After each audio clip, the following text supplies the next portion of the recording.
Terima kasih sudah bergabung di Discuss nih, Om Detu. Iya. Akhirnya Sangat gue juga baru tahu ini pantas ada banyak orang-orang gitu. Anyway ya, terima kasih sudah mengundang. sama-sama. Senang sekali. Iya. Banyak banget sekarang pada punya channel-channelan ya, YouTube-YouTubean. Iya. Ini udah episode yang keberapa, Bro? Lo tuh udah yang ke 42 atau 43 ya, 40-an lah Oh pokoknya. gila, Udah lumayan, udah dari bulan lalu. Dan juga gue gara-gara si Buluk, Jimmy Buluk lah pada itu kan. Terus tadinya gue sama Buluk tuh mau bikin berdua, namanya Kabul, Eka Buluk. Cuma karena gue sibuk banget tahun lalu, akhirnya dia jalan sendirian. Gue jalan sendiri deh, anak-anak produksinya udah pada nanyain nih kata gitu. Akhirnya ya udah, terus ada ngajakin juga anak-anak muda gitu, ya udahlah, sikat gue bilang gitu. Gue juga lihat lo punya Ruang 7 juga ya di ini, di apa, di YouTube. Iya dulu, Channel. gue punya channel. Kalau yang Ruang 7 itu dulu waktu zaman Sondrenalin itu. Terus gue bikin yang gue sendiri, Sanur Ses namanya, di rumah Sanur itu. Oh, Acaranya terus udah sampai 10 episode. Cuman karena gue terlalu sibuk dan walaupun anak-anak produksinya udah siap sih, anak-anak produksi, cuman guanya yang bikin apa. Lu ini tiap minggu ya? seminggu sekali. Iya. Rutin. Usaha. Gue nggak bisa bro ya. Makanya gue akhirnya memutuskan untuk slow down dulu deh. Gue stop dulu setelah 10 episode dan mungkin akan berlanjut setelah gue betul-betul nggak terlalu sibuk ya. Bisa fokus ya. Iya, lebih bisa fokus. Porsinya emang dedikasinya sih, maksudnya mesti emang dicurahkan, di invest waktunya gitu dalam seminggu tuh. Wah, gue mesti nyari siapa nih, dan ngajak ngobrol siapa nih gitu kan. Ini aja sebenarnya karena PPKM, ya gue terpaksa via Zoom-Zooman begini. Cuma kan kalau Zoom musisi atau teman-teman lah gitu ya, subjeknya yang di Jakarta kan nggak seru ya, makanya gue cari-cari yang nggak keraih lah. Nanti kalau di Jakarta kan bisa udah PPKM kelar, bisa diajak ketemu lagi. Tapi sekarang gue pengen yang susah ketemu lah gitu. Emang jauh jaraknya gitu kan. Tapi kalau di sana sendiri gimana, aktivitas dan juga keberlangsungan si Rumah Sanur sekarang lagi jadi tempat kerjanya di Iya, PPKM? gue kalau secara umum Bali sih mati banget ya. Mati banget, terutama musik ya.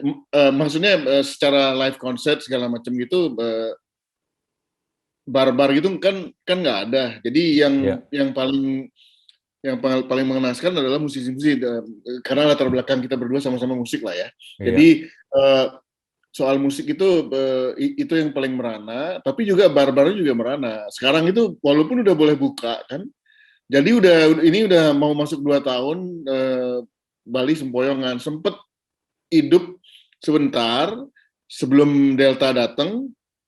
Jadi gue udah mulai tuh sejak Agustus lah ya. Sejak Agustus gue udah mulai sebenarnya, mulai lagi bikin acara gitu di Rumah Sanur, di beberapa tempat yang lain. Akhirnya gue punya kerjaan baru, jadi konsultan gitu.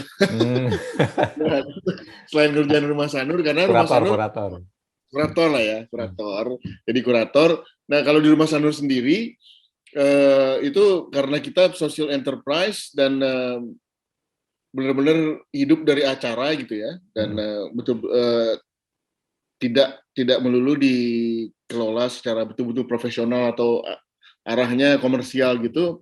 Ya kita sempoyongan banget. Jadi kita udah nggak ada pegawai yang bangsa kayak desainer grafis yang gitu-gitu. Jadi yang ada sekarang tinggal owner, gua sama satu admin dan satpam, udah itu aja.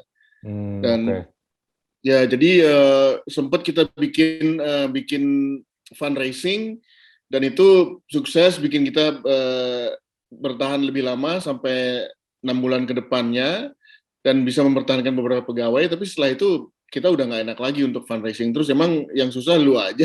Semua orang juga susah kan. Pada mau ngumpulin uang juga ya. Iya, akhirnya kita untungnya syukurnya di depan kan. Jadi Rumah Sanur itu kan luas gitu ya. Di depan itu ada restoran, coffee shop, sama beer garden. Itu kita akhirnya sewakan gitu. Kita sewakan Oke. yang di depan, ya dengan itu kita sekarang bertahan hidup. Cuman ya gue pribadi sih nggak digaji, udah nggak Iya, digaji iya, ini iya. ya labor of love aja. Tapi gue pikir juga yang kayak gini bukan gue aja. Nah maka itu gue secara Rumah Sanur ya, secara umum musiknya sebenarnya di beberapa tempat udah mulai jalan, terutama yang masih setahu gue yang masih dengan acara reguler musik itu Warung Made, Balkan yang setahu gue ya, Warung Made, Balkan, Wishing Well, Uluwatu yang paling baru nih. Ya lagi happening lah. Cuman setelah PPKM kita nggak berani lagi. Kalau tapi untuk bar-bar itu untuk yang paling menderita sebenarnya adalah bukan band indie ya, band-band yang main-main di bar itu yang paling menderita. Dan mereka Yang udah 2 reguleran. tahun. Iya, yang reguleran itu yang Iya, iya. kasihan banget. Gue sempat cukup beruntung bulan Juli kemarin sempat liburan lihat ke Bali sama istri kan. Terus Ya. itu pas on the verge of Delta. Jadi gue balik 2 minggu kemudian Delta pecah tuh kan. Tapi gue sempat ngalamin, maksudnya ya terlepas di beberapa daerah kayak Seminyak itu malam kayak kota mati. Gila gue ngeliatnya Iya. sedih banget gue. Aduh gila ya, maksudnya dulu full of life, maksudnya rame gitu, sekarang jadi kayak sepi gitu kan. Terus sempat ke Rumah Sanur juga, ketemu teman di situ kan, mau ngelepon dia tuh, gue udah nanya ke ini kan, ada Richard Fox di situ yang punya Iya. si Om Ded ada nggak, gue bilang gitu. Wah lagi nggak ada kak, kata gitu. Dia biasanya weekend, gue waktu itu lagi weekdays gitu. Weekdays soalnya kadang-kadang datang ya, cuma lagi nggak Iya ada, dia bilang kadang-kadang. gitu. Terus ya udah ngobrol-ngobrol situ, dan itu lumayan rame loh, maksudnya ada orang main, ada band main, begitu ada yang tenannya rame. Iya. Terus, iya kan? Itu Cuma habis itu ketutup lagi habis itu ya jadinya. Iya. Jadi dengan usaha kita, ya makanya kita udah hidup lagi, maksudnya udah bikin lagu sama si Richard Fox lah ya, kerjasama terutama untuk beberapa.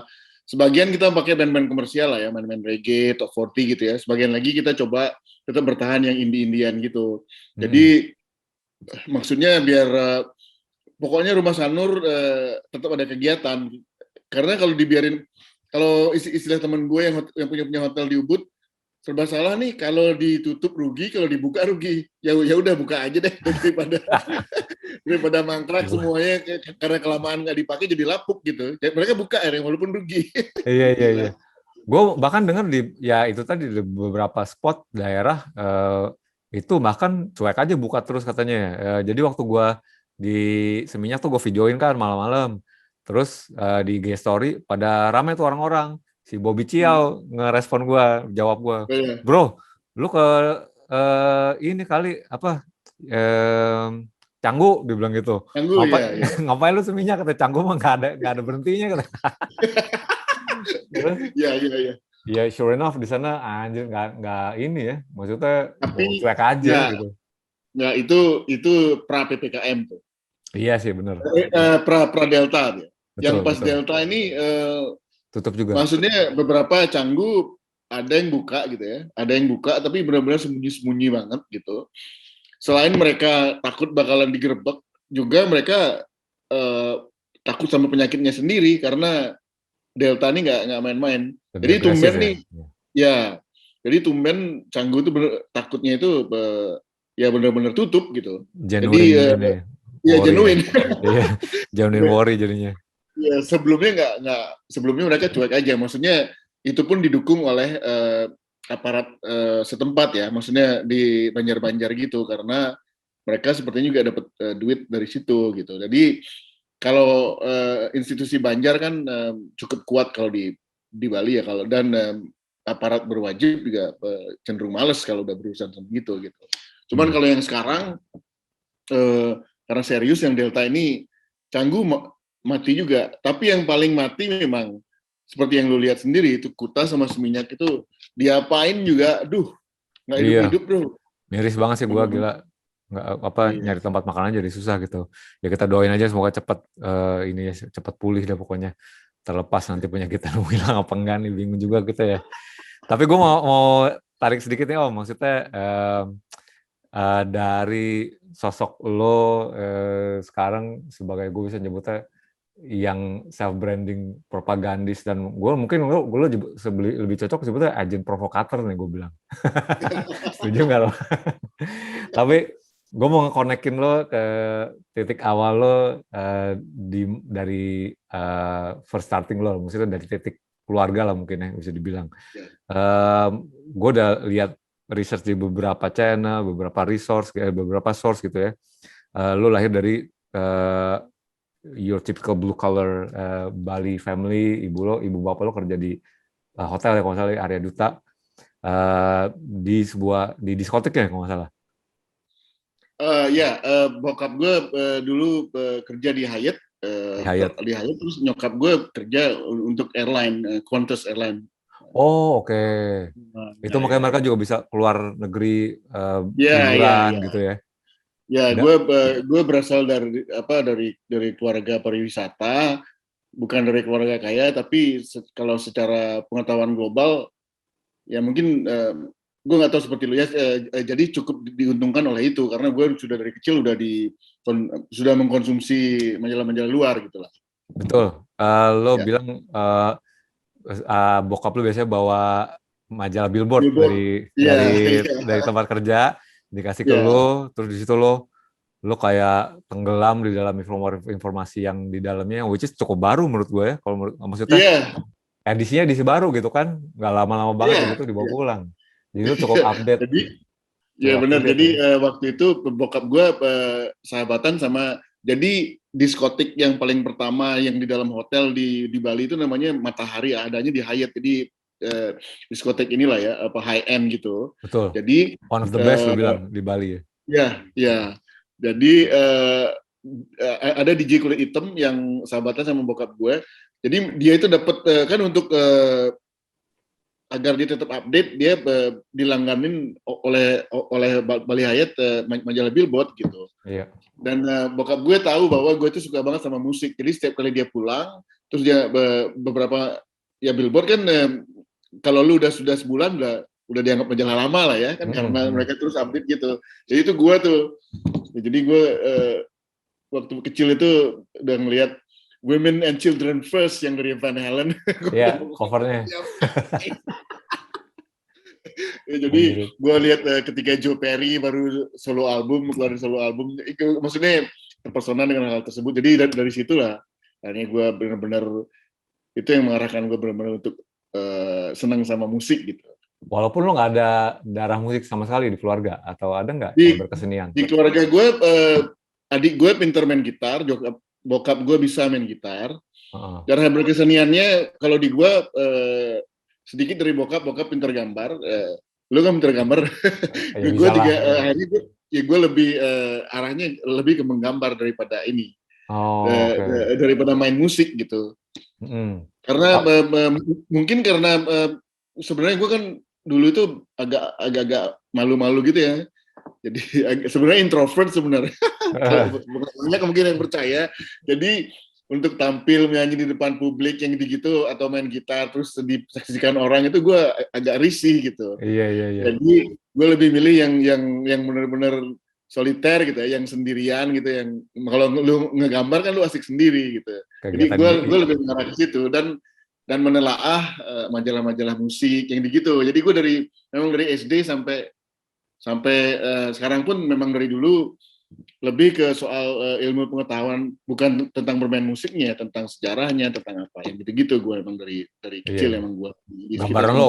Gambar lo bagus juga, lihat. Gue kan pernah lihat di Instagram, gue wah anjing sakti juga nih gue. Coretannya, gitu kan. Lu adik kakak ada berapa? Ada anak berapa? Gue punya adik satu. Cewek, cowok. Cowok, dia kalau zaman dulu lumayan juga tuh, dia Axl Rose-nya Bali dulu. Wajing, vokalis juga ya. Ya, jadi dia gue terlambat tatoan istilahnya karena dia udah dari SMP udah tatonya udah full gitu. Wanjir.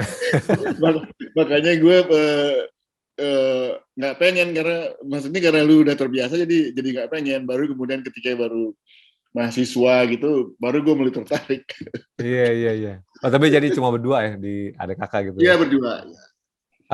Gue ngebayangin itu lo besar di household yang cukup progresif ya, dalam artian nggak seperti halnya tipikal keluarga Bali pada umumnya mungkin ya, gue nggak tahu, gue mungkin salah gitu. Tapi maksudnya dengan bokap lo kerja di korporasi yang apa namanya di perhotelan, pariwisata, ibu lo di Kantas, pasti mereka lebih ngebebasin lo untuk beraktivitas apapun itu gitu. Misalnya ya yang masih dalam batas wajar lah ya, kayak gitu ya. Iya, benar. Musik lah, bersenian lah gitu ya. Iya, ya. Jadi walaupun di awal gue tetap ngikutin koridor bokap sama nyokap ya. Gue akhirnya sekolah di perhotelan, terus naik kapal pesiar. Cuman setelah di kapal pesiar itu, maksudnya gue ya akhirnya gue yang mensuplai anak-anak alternatif ke musik itu dari jadi gue bikin album kompilasi, gue kirim ke Denpasar, ternyata bukan cuma seluruh Denpasar, beberapa kota-kota penting di Bali itu mendengarkan musik yang sama. Dari album kompilasi itu di copy. Iya, lo cerita tuh. Apa nama judulnya? Ada nggak? Gue ya Suicide Glam, enggak, bukan Suicide Glam. Yang pertama gue dijadiin nama band gitu ya, Glamour Junkie itu. Jadi terus ada Knucklehead Nation kan dari lagunya yang DFL yang Beastie Boys kan ada judul lagunya Knucklehead Nation, jadi itu dijadiin nama band. Gue pas pulang liburan gitu, jadi wah ternyata semua orang tahu lagu-lagu yang gue bikin, ternyata mereka emang copy. Iya. Itu jadi nama band karena memang yang gue nggak sadarin, dan akhirnya gue kemudian sadar bahwa kenapa itu album-album kompilasi yang gue kirim itu jadi yang menarik buat mereka, karena ada catatan kakinya itu. Dan lu kan pernah gue undang untuk jadi salah satu yang ikut gitu. Ya karena gue belajar dari situ. Maksudnya orang-orang itu tanpa mendengarkan musiknya sekalipun, kalau mereka membacanya, terutama dari orang yang mereka percaya gitu ya. Oh ini jadi ada sudut pandang di situ. Nggak cuman, yo coba dengerin aja, dinikmatin. Kadang-kadang orang perlu diarahin juga gitu. Terutama dari orang yang dianggap punya pengaruh atau yang dia hormatin gitu loh. Credibility gitu ya, kredibilitas ada gitu. Iya. Tapi gue coba mau tarik lagi deh, maksudnya lo kan lulus dari pariwisata dari Poliklinik Udayana ya, kalau nggak salah. Pertama Politeknik pariwisata itu ya arahnya travel agent. Kemudian karena bandel, setelah 2 tahun gue cabut, gue nggak mau kuliah, gue sibuk di Kuta aja, udah di Kuta, bikin band gitu-gitu. Terus balik lagi ke sekolah. Kalau di Bandung namanya NHI, kalau di sini namanya BPLP ya. Jadi gue sekolah Balai Pendidikan Pelatihan Pariwisata. BPLP ya. BPLP. Jadi dan itu sekolah perhotelan Borju lah kalau menurut ini sini, dan gue akhirnya masuk di situ di bagian front office gitu. Sampai selesai? Enggak. Jadi zaman itu orang-orang di Bali di early days untuk orang-orang naik kapal pesiar gitu. Jadi gue angkatan awal yang naik kapal pesiar. Jadi kapal pesiar itu Holland America Line, mereka buka nyewa kantor di sekolah gue gitu. Di sekolah gue, jadi orang-orang itu ini ada pembukaan wawancara perekrutan untuk naik kapal 6 bulan kemudian gitu. Jadi gue masih kuliah, gue udah mendaftar gitu. Belum beres kuliah, gue udah cabut. Nyolong start. Rata-rata teman-teman gue udah, ya sebenarnya sih di pikiran gue, anjing nih bukan cuma bisa beli majalah Billboard, gue kan gitu istilahnya. Jadi bisa beli albumnya sekalian. Ini yang di pikiran gue itu doang. Bikin bisa pergi, udah nggak peduli sama sekolah. Mendaftar diterima, cabut gue langsung gue ke Amerika. Tapi lu kenapa ngambilnya justru ke pariwisata, nggak ke seni atau musik gitu? Apakah nggak ada pilihan atau gimana? Ya karena maksudnya saat itu gue memang di musik gue berkecimpung, terutama di teman-teman gue di sekolah gitu, sekedar berhenti menjadi ensiklopedia aja gitu ya. Jadi nggak benar-benar terjun kayak main band atau ya gitu ya. Kemudian pada saat kuliah itu gue baru mulai dikit-dikit berkecimpung di band, karena saking sukanya dan gue diterima banget oleh anak band, gue akhirnya masuk ke situ. Cuman panggilan untuk pergi ke luar negeri itu yang maksud gue lebih menarik kan, maksudnya. Memang gue waktu itu udah pernah ke Amerika sama Australia sama bokap, diajak sama nyokap kita tour gitu, hadiah dari perusahaannya. Cuman kan nggak bebas lah, lu pergi sama nyokap lu nggak bisa ke nonton striptease sama segala macam. Dari kecil udah cabul ya. Terus akhirnya setelah ada kesempatan itu dan waktu itu udah pokoknya lu ngeliat orang-orang generasi paling pertama bekas BPLP di sekolah gue pulang dari kapal pesiar tuh keren gitu. Yeah. Jadi kita ngeliatnya ya udah nggak peduli sama sekolah. Baru ada pembukaan itu kita mendaftar langsung cabut akhirnya. Ya di situ aja. Akhirnya di situ kemudian gue setelah berapa tahun, hampir 5 tahun gue di kapal pesiar. Di situ gue kemudian sadar bahwa jiwa gue bukan, baru di situ gue bahwa jiwa gue lebih berkesenian daripada menjadi. Gue senang sih bepergian ke luar negerinya itu gue senang. Kemana aja sih, Kau boleh tahu? Kemana aja ininya, pesiarnya? Lu sebutin kota yang ada pelabuhannya, gue hampir pasti udah pernah ke situ. Anjir, serius? Amsterdam gitu? Ya udah, gue udah semua. Semua benua gue udah, cuman yang enggak, yang belum cuman Afrika aja. Tapi Afrika pun gue udah ke Aljazair, yang Tangier kan di situ ada. Tangier, Casablanca, yang cuman situ aja. Tapi yang lain-lain bahkan ke Malvinas ya, Falkland Island itu gue udah pernah. Pergi perang lagi enggak ya? Iya, jadi ini kan gue lagi keliling Amerika Selatan nih. Sao Paulo enggak, Rio apa segala macam udah gue di bawah. Dan yang paling ujung itu kan Malvinas, itu Falkland Island. Itu kita ke situ sebentar terus baru naik lagi gitu. Oh, itu biasanya ada ini waktu kunjungan, maksudnya lu nyampe destinasi ada waktu turun dan jalan-jalan dulu ya? Ada, tapi ternyata nggak sebebas yang gue bayangkan, jadi mesti ada bandel-bandelnya dikit, jadi gue ada bolosnya lah atau apa, dimarahin supervisor apa gitu ya. Jadi lu biasanya yang paling bisa adalah, gue kan kerjanya di restoran tuh, jadi makan pada saat kadang-kadang kita dikasih libur nggak servis untuk siangnya, jadi setelah kita servis pagi breakfast, lu beres jam 9:30 pagi langsung, misalnya kayak gue pas di Roma gitu ya, jadi jam 9:30 pagi itu gue udah cabut tuh dari kapal, langsung naik kereta ke Roma, terus sekitar jam 4 sore udah balik lagi, naik kereta balik ke kapal terus kerja gitu. Yang paling bagus sih, maksudnya di beberapa kota kita diem gitu, 3 malam kayak di Bangkok gitu. Kayak di Bangkok berhenti 3 malam, ya udah habis servis malam itu pergi ke disco jam 4 pagi. Berbalik. Basian. Ya dengan begitu maksudnya kemudian gue sadar bahwa ini kerjaan ini lebih ke arahnya ke fisik dan tidak terlalu menggunakan sisi berkesenian gue. Jadi setelah gue kontrak ketiga, dan gue setiap naik kapal gue tuh 16 bulan, 17 bulan gitu, nggak setahun. Keliling aja.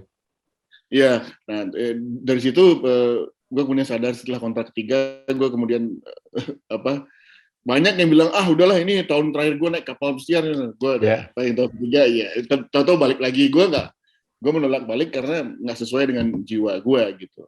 Iya. Maksudnya ketika ngobrol-ngobrol sama orang, membuka pikiran tentang hal-hal baru, gue seneng. Tapi ketika selalu lari bawa tray dan selalu capek dan nggak sama sekali nggak menggunakan jiwa berkesenian gue. Paling gue kalau ketemu anak kecil, gue suka bikin gambar buat dia, itu doang ini berkesenian gue, sama outputnya. Ya musik, ya sama beli CD, beli baju-baju gitu. Jadi begitu gue hari berhenti naik kapal pesiar, memutuskan untuk berhenti, langsung dalam hitungan kurang dari sebulan gue udah punya siaran radio sendiri, program radio terus nggak lama kemudian buka clothing line. Iya. Itu yang dimulai dari CD kompilasi yang lo bikin itu ya, yang lo bikin Iya, satu terus disebar, udah gitu ternyata yang nggak terduga itu jadi ekspansi ke banyak orang, di copy gitu ya, Det, ya, kalau nggak salah ya, iya, iya, iya. itunya. Dan akhirnya lu ditawarin slot untuk siaran di Radio Casanova. Jadi Casanova, ya. Gue ditawarin siaran Casanova, walaupun gue bilang gue nggak punya latar belakang broadcast sama Background. sekali. Sama sekali. Nggak, lu pokoknya you have to come up with a program. Gitu. Akhirnya gue waktu itu gue lihat yang disebut underground adalah metal doang kan. Jadi orang-orang punk rocknya pun kadang-kadang mesti bergabung di metal karena yang disebut bawah tanah masih itu aja. Jadi gue datang dengan ide bikin siaran musik alternatif khusus. Jadi yang akhirnya gue datang, gue bikin musik alternatif airplay, tapi konsepnya sama. Bukan tentang lu mainin lagu, wah ini band ini gimana, enggak. Jadi misalnya minggu ini kita ngebahas tentang Punk 77 gitu. Yeah. Punk 77 itu apa? Jadi contoh-contohnya gue jelasin gitu. Arahnya lebih ke knowledge gitu. Dan di saat yang sama, setiap kali gue siaran, gue bawa CD gue. Sebagian besar gue bawa, gue taruh di luar, di tempat siaran itu. Terus majalah-majalah yang gue punya, yang gue bawa dari luar, sama Encyclopedia of Rolling Stone, Encyclopedia of Rock and Roll yang keluaran Rolling Stone, terus majalah dari Alternative Press, pokoknya gitu gue punya beberapa buku-buku tebal itu. Jadi anak-anak punk rock itu datang, anak-anak ska datang, anak hardcore datang, mereka di luar sambil dengerin gue berbaca-baca gitu. Jadi arahnya ya gitu. Iya. Jadi ya, ada proses edukasi juga sebenarnya, maksudnya secara langsung lah gitu ya. Dan itu yang gue sebenarnya yang gue suka, karena lu tahu sendiri lah yang gue selalu khawatirin dari teman-teman sekitar adalah tentang tingkat literasi yang rendah gitu. Jadi itu yang makanya gue selalu bawa itu. Dan gue juga orang udah cenderung cepat terpesona. Gue ditawarin punya program radio, gue gak punya ini broadcast, lu cuma terpesona dengan tulisan gue. Ngomongnya nggak tahu. Tapi lo bilang kan untuk ini kan lo ngajak satu orang, dua temenin lo ya kalau nggak salah ya, biar dia yang ngoceh. Lo yang nimpalin tapi yang nyusun setlistnya lo ya, playlistnya. Ya gue semua ya.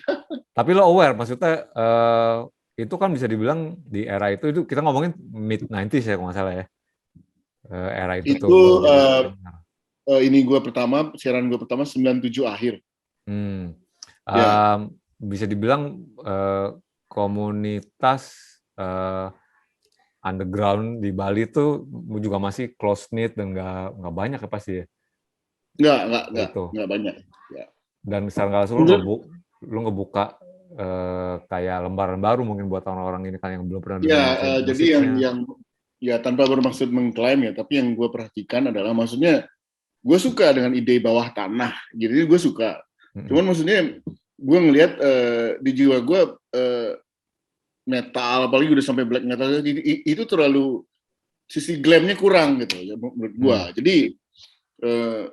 Jadi kita akhirnya gue datang dengan ide sendiri, ujung-ujungnya orang-orang yang non metal, underground yang non metal semuanya bergabung di gue gitu.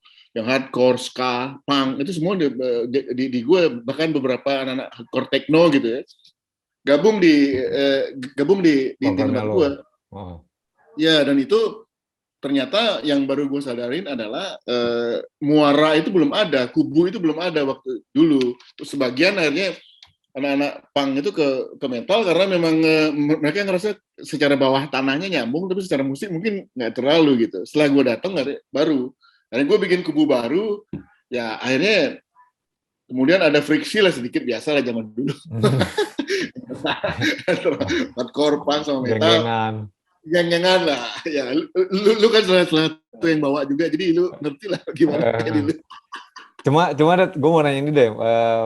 Obviously musik memainkan besar dalam hidup lo ya. Lo masih ingat nggak momen revelation lo pertama denger album pertama atau lihat siapa figur musisi yang bikin lo anjing gue kayaknya di musik deh nih gitu.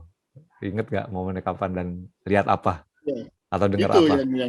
yang gue bilang, yang gue sebut sebagai revelation gue tuh adalah ketika gue membuka album itu personel Van Halen berempat gitu sih. The Women and Children First itu Anjing. Di album Billboard itu album ya? itu ya, walaupun gue sebelumnya udah punya album pertama gue itu dari beli duit sendiri ya, duit orang tua lah ya. Itu adalah albumnya Deep Purple, made in Japan gitu. Oh, yang Itu yang live. ya yang live ya. Jadi itu yang album pertama gue. Terus teman gue yang lain waktu itu masih SD, dia punya yang album Led Zeppelin yang live. Apa itu judul itu ya? Nah itu jadi kita tukeran di situ. Tapi tetap waktu itu kan lu cuman mendengarkan, dan kalau di situ kan Women and Children First ada. SD gue kan diajarin bahasa Inggris waktu itu, jadi agak ngerti lah. Jadi gue baca, mungkin itu yang bikin gue, maksudnya walaupun lu punya album di Purple segala macem, lu kan nggak tahu mesti berpikiran kemana. Kalau ini cuma kencang doang ya pertama. Nanti kalau ternyata ini ada gambarnya, ada sedikit keterangannya, lu kemudian diarahkan untuk lebih paham gitu. Jadi tanpa lu harus ngerti dengerin musiknya pun, lu udah punya fantasi macam-macam gitu kan. Betul. Iya. Visually ter-arouse anjing. Ya. Gitu ya. Mungkin itu yang tanpa gue sadarin, baru gue sekarang berpikir, mungkin itu yang akhirnya menggiring gue untuk selalu harus ada catatan kaki di tiap apapun itu gitu. Iya. Sampai sekarang kayak makanya ke bawah, yang gue seneng sama Instagram ini kan adalah gue bisa menyalurkan hobi ini bisa melanjutkan kemudian, dan tidak perlu terlalu berpanjang-panjang, karena orang-orang Instagram nggak mungkin kuat terlalu panjang gitu ya. Jadi betul. sepanjang Instagramnya udah cukup dah itu ya. Gue pikir itu. Iya. Gue coba untuk keep up dengan hal-hal mutakhir lah. Tapi yang jelas bisa sampai sekarang pun masih senang dengan Instagram, karena lewat gambar, terus ada keterangan. Tulisannya gitu. Menyalurkan bakat propaganda lo gitu ya. Nah, itu kalau menulis sendiri dari kapan Det mulainya? Aktifnya. Ya ini juga agak lucu sebenarnya. Sebenarnya gue bukan gue nggak sadar tentang kemampuan menulis ini ketika gue mahasiswa nih sebenarnya. Gue baru mahasiswa. Gue nggak pernah nulis untuk majalah segala macam, itu nggak pernah sebelumnya, atau koran gitu ya, atau majalah dinding juga enggak. Cuman mungkin karena suka membaca dan nulis sendiri, jadi gue suka sama cewek gitu lah ya. Terus gue suka sama cewek, terus gue karena kalau kita kuliah di sekolah perhotelan itu, setelah lu kuliah 6 bulan, lalu kuliah 6 bulan, lu bakal dilempar kemana untuk training selama 3 bulan di sebuah tempat, 3 bulan di sebuah tempat. Lu boleh milih di kota sendiri, di luar kota, mereka akan bantuin gitu. Jadi kemudian cowok yang gue taksir ini, dia di Jakarta dia gitu. Jadi surat-suratan, dan ternyata sambutan dia, kamu tuh lucu banget loh. Maksudnya. emang cewek pasti ya. Yang triggernya biangnya. Iya, akhirnya seneng terus gue beberapa yang lain gue coba berkirim surat juga. Semua orang rata-rata sambutannya bagus banget gitu. Ternyata menulisnya bagus gitu ya. Iya, ekspresif gitu. Ekspresif, dan gue nulis kan pakai Rapido 0,1. Pakai Rapido 0,1. Jadi gue pikir tipis ya, super fine gitu. Iya, gue pikir ini pakai komputer, nggak pakai tulisan. Saking rapinya. Iya. Rotring. Rotring. Nah, terus udah akhirnya dari situ gue kemudian tumbuh kepercayaan diri bahwa gue Bali Pos kan ada nih, Bali Pos Minggu, gue ngeliat ini yang wartawan yang nulis nih kurang pengetahuannya, kayaknya gue lebih tahu deh soal musik daripada mereka. Gue maksudnya karena mereka ya bukan sudut pandangnya, maksud gue ini agak kurang mewakilin, Pak. Iya. Kurang ngulik lah gitu ya. Nah, kurang ngulik lah. Kalau orang kayak kita maksudnya gergetan pas itu, gatel. Akhirnya gue kirim coba gue kirim ke Bali Pos, dimuat ternyata. Nah, Wah, anjir. itu yang Apa tuh, masih ingat nggak tulisannya apa? ya Review gue atau? terinspirasi ngebahas tentang hip hop. Oh, Ngebahas oke. tentang hip hop ya.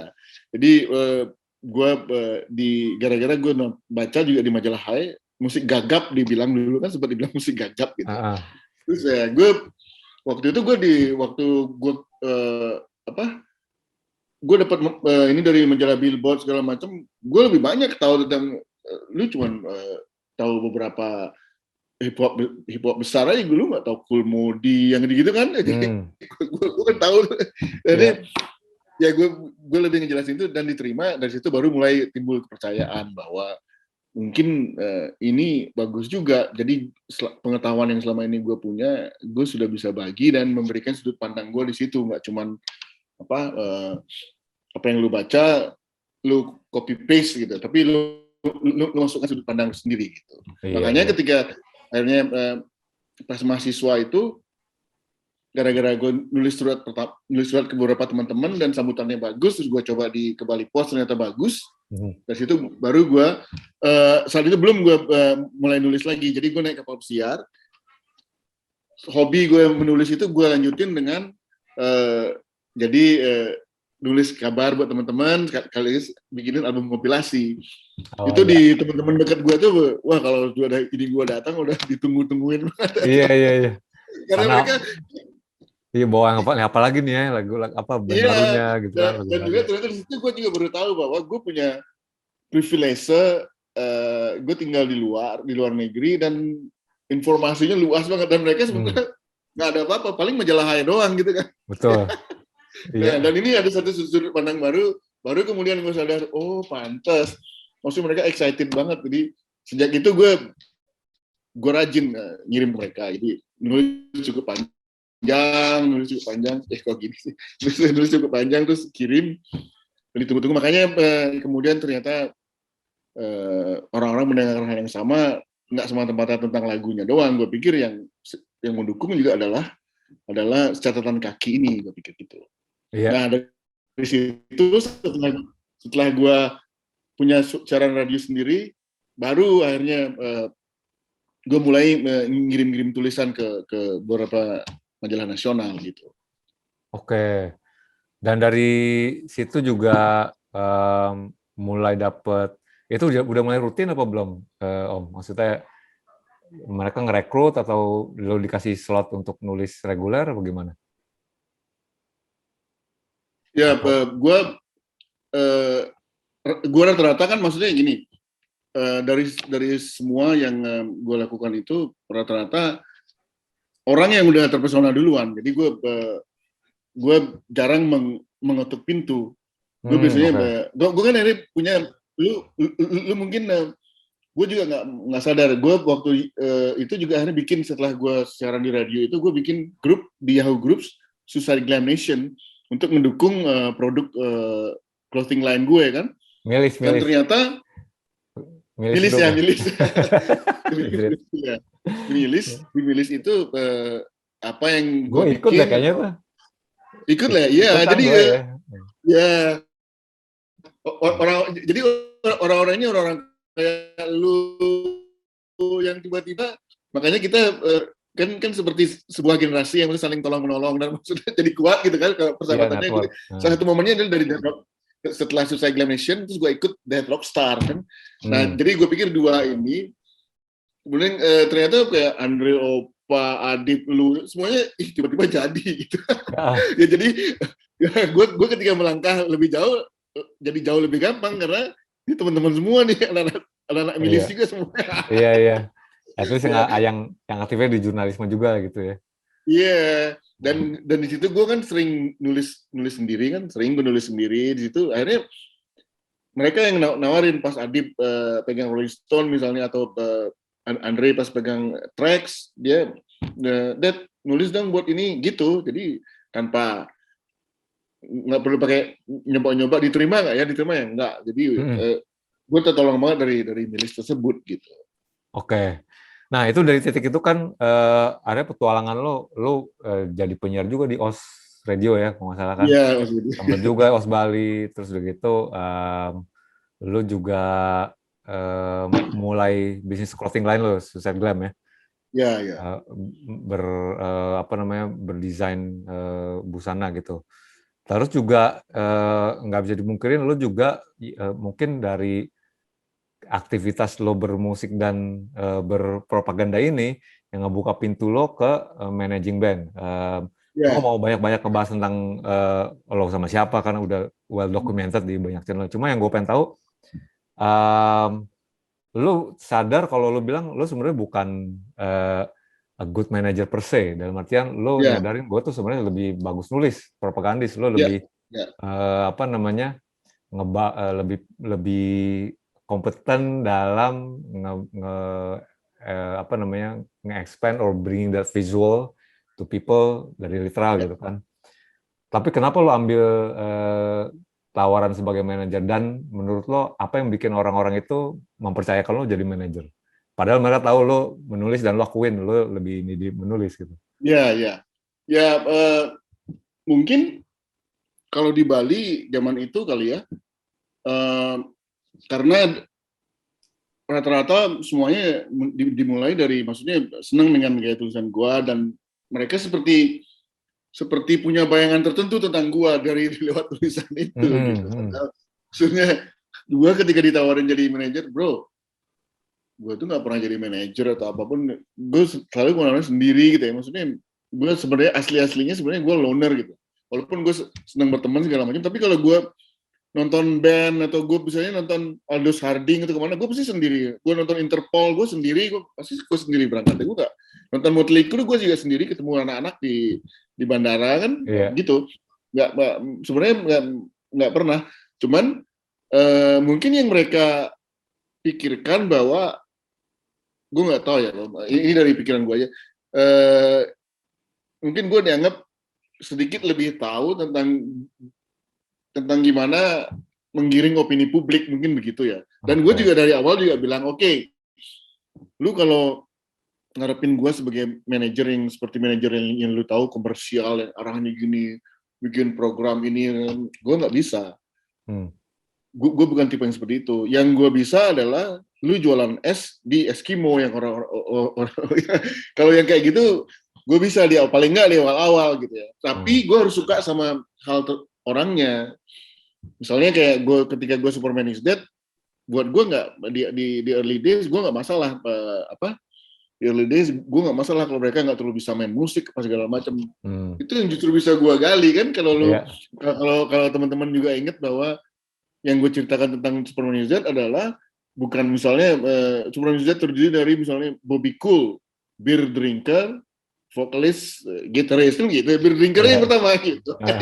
Dengan begitu orang merasa ada keakraban di situ, dan nggak usah, tapi dia badass. Iya, lebih intim. Yang gitu-gitu. Iya, dan yang gitu-gitu gue bisa. Lu akan punya excuse dan lu akan punya maaf dengan orang yang tidak bisa main musik, nggak terlalu bisa main musik, tapi keren gitu. Karena gue tahu, yang gue tahu dari dulu kalau lu bawa, yang penting band yang gue pegang ini ada sisi kerennya, apapun itu, kayak Navikula atau sisi kerennya, karena contohnya ketika masuk di Sony Music bingung, ini buat single pertama apa ya? Lagunya judulnya Kalimati, Zat Hijau Daun, Kosmogoni. Berat-berat ya. Berat. Dan mereka ini orang pinter, kalau lu ajak ngomong, Robby berapi-api, anjing nih orang keren banget nih. Tapi gue di awal gue lebih bisa giniin, karena basic gue kan punk rock dan keren-kerenan lah ya. Jadi ini enak banget nih buat dikelola dengan tulisan-tulisan gue tuh, gue keluarin apa, orang anjing masih gitu. Suicide Glam kan juga gitu. Jadi dan orang-orang ini yang Robby salah satu model awal gue, Jering model awal gue gitu ya. Dan gue nggak pernah pakai lagu nggak, gue nggak pernah lagu disco, gue selalu lagu Sonic Reducer apa. Jadi ketika Suicide Glam bikin acara, orang itu datang karena mereka ngerasa seperti nonton konser rock gitu, bukan seperti datang ke fashion show. Dan mereka datang ke sebuah pagelaran busana adalah hal yang keren gitu. Karena apa? Karena tahu ini semuanya tentang coolness. Nah, mungkin karena kemampuan mengelola sudut pandang itu yang orang-orang itu suka, dan mereka nggak terlalu protes ketika gue bukan seorang manajer komersial, dan gue kan nggak pernah ngetok pintu band ini label ini label itu, gue nggak pernah. Mereka aja yang datang karena entah dapat dengar tulisan baca tulisan gue dari mana gitu. Mereka yang approach gitu. Jadi gue pikir, dan saat itu sampai sekarang pun gue belum ngelihat ada dari Bali sendiri kan, karena tingkat literasi atau gimana ya gue nggak tahu, belum ada banyak yang bisa menulis dengan baik kalau gue lihat gitu. Jadi makanya setiap kali gue bikin diundang untuk workshop atau ngobrol, pasti itu yang selalu gue tekankan, bahwa kemampuan menulis itu penting banget gitu. Kalau lu ngomong aja nggak bisa, paling nggak nulis bisa lah. Iya. Jadi modal banget tuh ya. Modal banget ya. Iya. Gue ngeliat ini dong, maksudnya gue ngeliat ada a strong punk rock principle dalam modus operandi lo. Itu bisa dibilang perkenalan lo sama bukan sama musik sih, tapi maksudnya punk itu kan yang kita lahirnya mungkin dari generasi yang sama ya, we're the child of the 80s gitu kan, karya besarnya di itu, terus kita terekspos dengan ledakan punk rock kedua di awal 90-an, dan kita kayak tersadar, anjing, ternyata dia punya etos DIY yang kuat banget, dan nggak masalah lo bisa apa enggak, yang penting coba aja dulu, kayak gitu kan. Menurut lo itu elemen penting nggak yang harus dikenalin ke tiap orang yang mau masuk ke industri musik? Kalau bener nggak lo bilang? Ya. Gue pernah dengan ada seorang teman waktu itu, dia salah satu pembesar di sebuah label ya. Dia ngomong tentang kemampuan bermusik segala macam, terus gue bilang, kita berdebatnya mungkin kayaknya di milis atau apa gitu. Jadi gue bilang, kalau lu sudut pandang lu seperti itu, musik adalah segalanya, lu mungkin lupa salah satu momen punk rock terbesar adalah ketika gue baca di mana ini, mungkin ini urban legend ya, tapi gue pokoknya pernah baca di mana itu, ketika Johnny Lydon masuk ke butik seks, dan Malcolm McLaren ngelihat dia menggunakan kaos I Hate Pink Floyd gitu. Yeah. Jadi itu jadi menurut gua itu momen punk rock terbesar. Karena apa?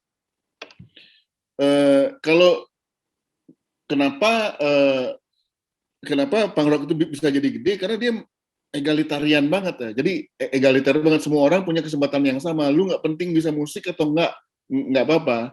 Dan itu balik lagi ke esensi rock and roll yang paling mendasari, itu tentang coolness. Anak muda pindah ke sini, pindah ke situ, kalau lu dapet sisi coolness-nya, udah itu doang. Sekarang sekarang lu cuma bisa seperti SID misalnya. Yang gue lakukan adalah gimana bikin anak-anak muda ini nggak bisa main musik. Johnny Thunders kan unschool gitaris atau apa istilahnya gitu. Jadi gue ceritain tentang sejarah Johnny Thunder atau apa, SID, udah anak-anak muda ini nyambung dan ngerasa relevan banget sama mereka. They feel connected kan gitu ya. Karena gue juga bisa ngelakuinnya gitu ya. Ya, lu bisa gali, dan lu nggak pernah bilang bahwa lu tidak pernah menutupi bahwa Superman Zed nggak terlalu bisa main musik, nggak pernah. Jadi akhirnya ketika gue jelasin, makanya yang gue sebut beer drinker yang pertama, bukan singer atau gitaris, nggak. Beer drinkernya, mereka lebih jago minum bir daripada at the end of the day, anjing cool banget nih band kan gitu. Jadi nah itu yang lu tidak memanipulasi mereka, itu cuma fokusin bahwa seberapa tidak mampunya mereka bermain, tapi lu feel connected, lu pikir itu relevan dengan diri lu. Makanya ketika ngeliat mereka main di atas panggung, lu merasa dekat dan lu merasa ini bagian dari kita nih kan gitu. Itu yang apa, justru gue lebih susah untuk mengangkat Navicula saat itu, karena gue belum ketemu cara mengelola coolness-nya mereka ini. Sementara kalau secara musikal segala macam, gue dari dulu lebih suka Navicula, tapi kalau cari sisi S-nya SID memang di awal gitu. Jadi tapi yang jelas lu tidak merekayasa apa-apa, dan lu punya kesadaran bahwa anak muda semua tentang coolness di awal, semua tentang coolness. Itu aja yang lu mesti kelola dan lu mesti gali. Ini yang gue juga sedang lakukan tentang di Mahima Bahasa Bali ini, mengajak anak-anak muda untuk kembali ke Bali. Bagus, senang. Sambutannya bagus. Karena apa? Ini contoh ya, maaf kalau gue terlalu banyak. Iya, nggak apa-apa. Yang jelas, Apa tadi main bahasa Bali? Mahima Bahasa Bali. Ayo kembali berbahasa Bali. Jadi gue lagi dukung program ini sampai dia. Jadi yang belakang ini gue sering posting gitu. Navikula dan The Hydrant itu sudah ngeluarin lagu berbahasa Bali dengan rockabilly, jadi namanya Rockabilly, dan sambutannya bagus banget. Karena apa? Karena mereka ini band-band kulit. Iya, ini udah band kulit ini nyanyi di bahasa Bali dan ada sulingnya, ada gayanya tetap Elvis tapi lagunya Bali. Wah, Iya. Nah, yang gini-gini, yang gini-gini gue pikir this is my thing, gitu loh. Jadi karena apa? Karena lu bisa mereka yang punk rock ini, yang punk rock adalah lu membuka kesempatan untuk semua orang. Lu adalah, gue juga bagian dari lu kan gitu. Punk rocknya, tapi lu harus tetap keren. Lu punk rocknya mengambil sudut pandang seperti Malcolm McLaren dan Situationist International kan gitu. Lu keren. Jadi ketika lu ngeberi ceramah, mereka nggak merasa sedang diceramahin, mereka merasa wah ini orang keren banget ya. Apalagi lu udah punya rekam jejak tertentu, lebih gampang lah ya. Jadi yang main bahasa Bali ini ada satu band yang maksudnya ini contohnya bahwa apapun itu tentang coolness. Jadi dua cewek Bali ini sejak kecil tinggal di Kanada, balik lagi ke Bali sekitar 3 tahun yang lalu, komunikasinya bahasa Inggris dalam sehari-hari. Dan gue ajakin mereka untuk ini, lu mau nggak ikut ini berbahasa Bali? Aduh, Uncle, I don't think I can do it. We can do it. We don't really speak Balinese. Apapun yang lu seperti lu sekarang, ini justru keren nih, yang penting lu ada niat gitu. Jadi mereka ngeluarin single berbahasa Bali, di tengah-tengahnya yang R&B, ketika mereka berbahasa Inggris, bahasa Inggrisnya benar-benar native speaker banget gitu ya. Iya. Apa namanya tuh? Alien Child. Ntar gue share ke lu. Wah, mantap. Ini umurnya baru 17 dan 18. Dan dimasukin banget ya. Iya, dan memproduksi sendiri R&B, di tengah-tengah dimasukin begini bahasa Inggris segala macam. Ini yang gue mau. Ini yang bikin anak-anak muda Bali akan mau kembali berbahasa Bali. Orang-orang kayak lu yang gue perlu gitu. Nah, ya gue ketika ditugasin nih untuk bukan tugasin ya. Lu salah lu cara lu untuk bikin anak muda kembali merangkul bahasa Bali atau ngapain gitu. You should know what in their mind gitu ya. Maksudnya intinya tetap aja lu coolness-nya di mana nih, coolness-nya gitu. Orang-orang kayak lu tau lah ya. Lu cuma sekarang udah agak mapan gitu, jadi padahal dulu kan sebenarnya obsesi mesin kota anjing. Wah, thank you Om. Keren banget. Tapi memang anak muda itu selalu nyari that X factor, yang mungkin bisa bilang the cutting edge factornya, yang maksudnya selalu nyari elemen baru yang belum dibawa oleh generasi sebelumnya, kan itu mesti biasa kayak gitu kan ya. Yang bikin dia pengen koneksi. Dan gue ngelihat itu sebenarnya udah dibawa sama udah terjadi malah kalau gue bilang dengan di mana regenerasi baru musisi Bali dan di mana dia come up dengan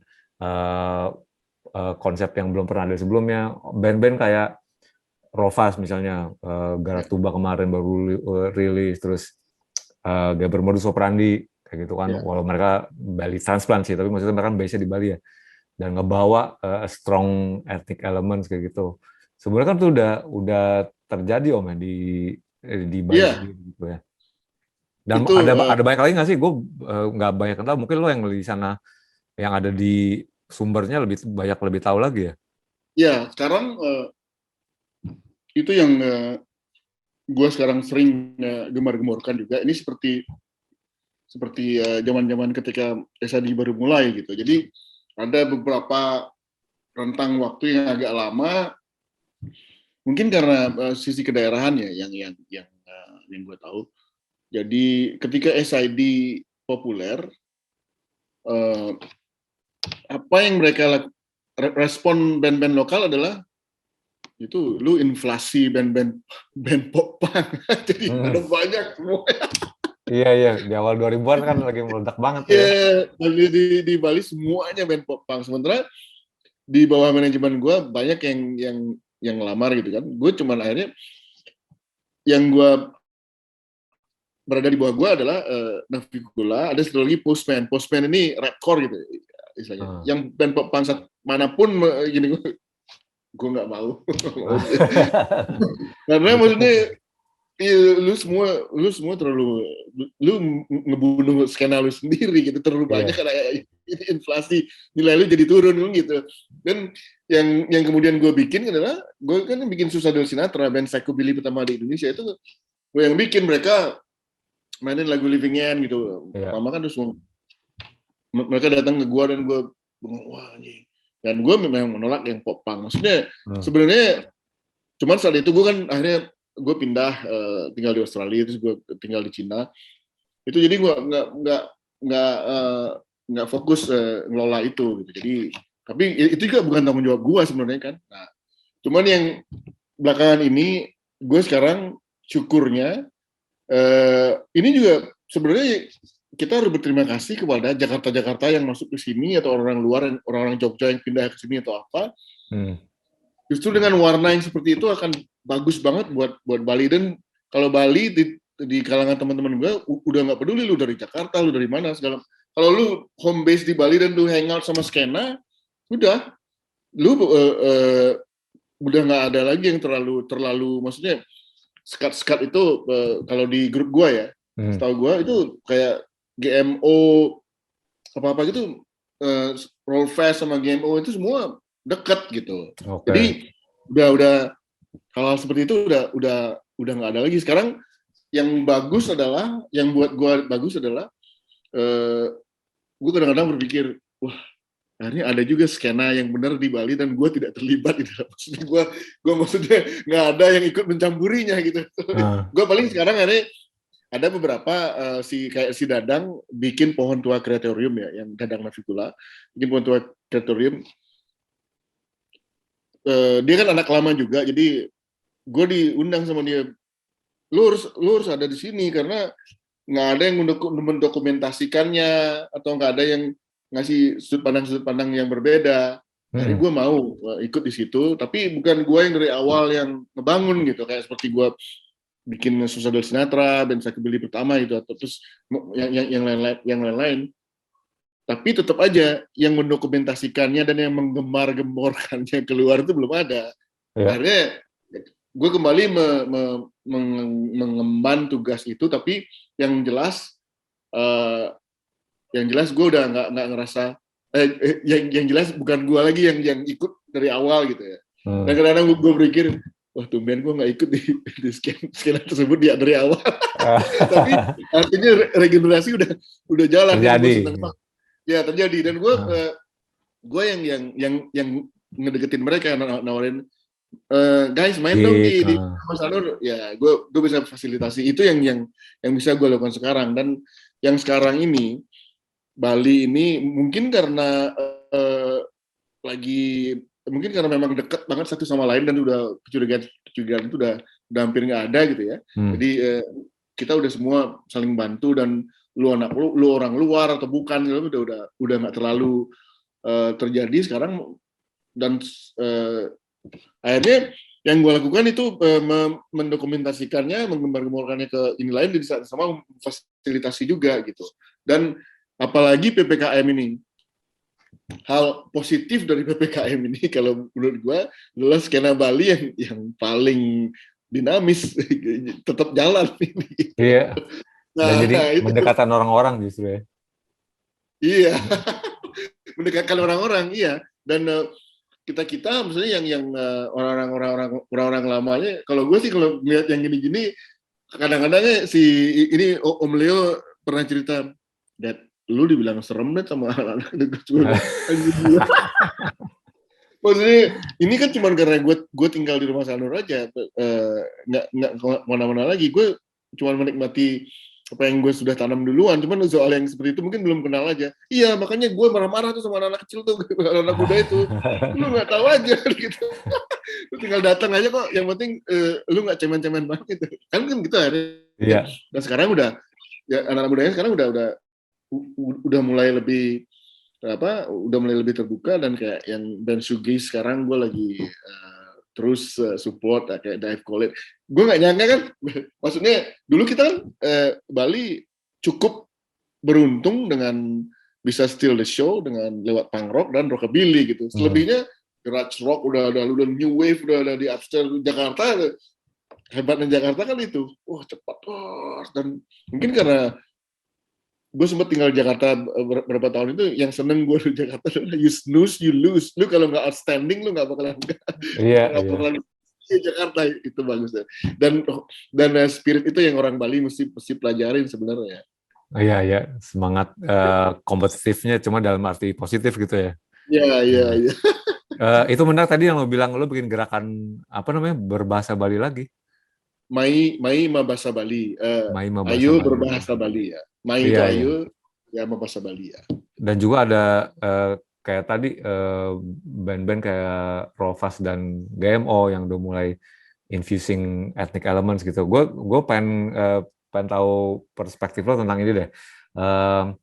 Kita nggak bisa menghindari kan, maksudnya sekarang kan udah hampir jadi kayak subjek basi di mana dikotomi antara westernisasi di Bali dan gimana nanti ketakutan jati diri kebalian nanti hilang kayak begitu. Which is menurut gue terlalu kelebihan nggak sih, keparnoan kalau menurut gue ya, karena gue ngeliat Bali bisa jadi kayak Jepang gitu. Jepang itu kan yang masih adapt sama progress, tapi dia tahu di siapa mereka gitu. Orang Bali tuh tahu siapa diri mereka dan nggak mungkin hilang lah gitu kan. Itu ke depannya menurut lo gimana nanti ngelihatnya?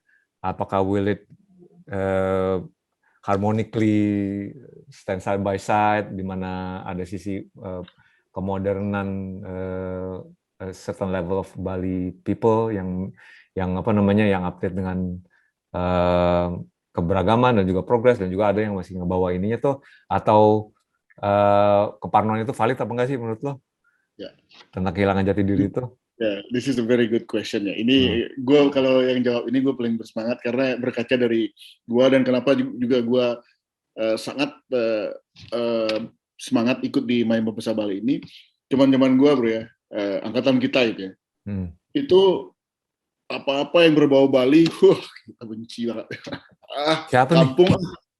Nih? Ada teman-teman di sana yang gitu? Enggak ini back in the day ya, maksudnya jadi dulu 80-an gitu. Salahnya di mana? Karena maksudnya lu anak muda nih, lu mesti dengerin The Doors, Rolling Stones, Deep Purple. Jadi sementara generasi kita adalah Sex Pistols, The Clash gitu. Jadi orang-orang yang I hate Pink Floyd kan gitu. Jadi dan zaman-zaman dulu itu gue SMA, di kelas tuh ada graffiti Triumvirat, Genesis segala. Gue Motley Crue, Metal, Nicky Six, pokoknya gitu. Itu yang kita lawan. Sementara yang tidak terlalu concern dengan yang seperti itu, karena mereka sudah terbiasa untuk mendikte gitu. Lu tau apa sih soal musik, digituin kita. Nah, itu yang terjadi dengan budaya Bali. Kita zaman kecil ya dipaksa untuk lu boleh belajar menggambel, main gamelan, atau belajar dari Bali. Sementara di saat yang sama serbuan film-film Hollywood, musik-musik dari Australia ikut datang. Dan kita, angkatan gue tuh nggak mau disambung-sambungin dengan apa-apa yang Bali. Kampung Bali, padahal kita orang Bali gitu. Ya di saat yang sama orang-orang tuanya yang mendikte kita untuk merangkul bahasa Bali, mereka sama anak-anaknya berkomunikasi dengan bahasa Indonesia. Karena menganggap bahwa berkomunikasi dalam bahasa Bali itu adalah hal yang kampungan. Tapi untungnya di keluarga gue, itu menggunakan bahasa Bali itu, keluarga gue dari dulu memang suka bahasa ya, secara umum. Jadi kita masih terus menggunakan bahasa Bali dengan bahasa Bali halus yang benar-benar maksudnya karena ada sisi respect di situ. Tapi by the way, ya itu yang salah. Akhirnya dengan konteks dengan pertanyaan lu, yang ngebuka mata gue akhirnya dan sepulang-pulangnya gue seperti eureka moment, juga seperti enlightenment gitu tercerahkan adalah ketika gue sama The Hydrant tur Eropa. Yeah. Marcelo itu aslinya adalah penari Bali yang baik gitu. Kakeknya adalah penari Bali pertama yang tampil di film Hollywood, filmnya Charlie Chaplin. Ah, serius loh? Iya. Wah, ya. Nah, jadi dan Marcelo, gue perhatikan ketika dia udah terlalu banyak minum gitu ya, dia dan maksudnya udah agak ngawur gitu, yang dia lakukan adalah di atas panggung itu dia menari Bali, dia menari Bali. Anjir, lo pernah ngeliat gue tuh. Iya, mata mendelik. Dia lupa dia sedang, bukan harus ya, maksudnya impersonator Elvis lah gitu istilahnya, walaupun lagu-lagu original kan. Tapi 2016 kita diundang pertama kali ke Amerika, Las Vegas. Gue komplain, maksudnya ketika SID pertama kali keluar negeri main di Vans Warped Tour, mereka pakai kamen gitu kan, pakai sarung gitu. Ya, gue lihat videonya tuh. Nah, di foto ini nothing personal ya. Ini gue dari sudut pandang nyinyir sebagai busanawan lah ya. Orang yang concern dengan busana. Di fotonya segala macam itu gue pikir bagus banget. Bali pakai pakaian Bali terus fotonya bagus. Nah, ini generasi Bali yang baru nggak malu menjadi orang Bali. Itu bagus menurut gue. Tapi ketika lu berada di ini punk rock, dan itu yang lu tetap pakai. Mungkin kalau gue ngeliat lu kalau di WOMED, acaranya Peter Gabriel gitu kan, kalau di WOMED WOMED World Music masih nyambung kan. Iya. Nah, 7 ya kalau nggak salah. Nah, terus The Hydrant pertama kali keluar negeri itu 2009 sebenarnya, Slovakia. Dan itu yang mereka lakukan, ya. Itu yang mereka lakukan, dan mereka band rockabilly. Ketika akhirnya 2016 pas gue udah manajer The Hydrant, gue komplain kan, beli kita harus menunjukin kebalian kita. Gue bilang, oh ya, gue setuju banget gitu. Tapi nggak tahu ya mesti diapain gitu. Kalau gue pribadi sih, kalau gue boleh cerewet, gue nggak mau kalau lu pakai pakaian Bali yang seperti biasa gitu, lu datang ke festival rockabilly. Maksudnya terlalu dipaksain maksudnya. Iya. Jadi festival lu yang main di festival yang lu yang salah, festival yang lu pilih gitu kan. Karena kita ngobrol-ngobrol, akhirnya they came up with this really excellent idea, tapi masih agak dangkal waktu itu. Jadi mereka pakai pakaian mengambil ide dari ini Bali pattern warrior ya, old Balinese warriors gitu ya. Jadi ada ya segala macam. Dan not bad kan? Begitu datang sambutannya bagus ternyata. Oh, what are you guys? Where are you guys from? Are you guys mariachi band? Dipikirnya kita dari Meksiko. Nah, artinya masih cukup nyambung dengan skena rockabilly gitu kan. Cuman waktu itu belum terlalu bagus, menurut gue masih agak terlalu, Balinya masih terlalu kental gitu ya.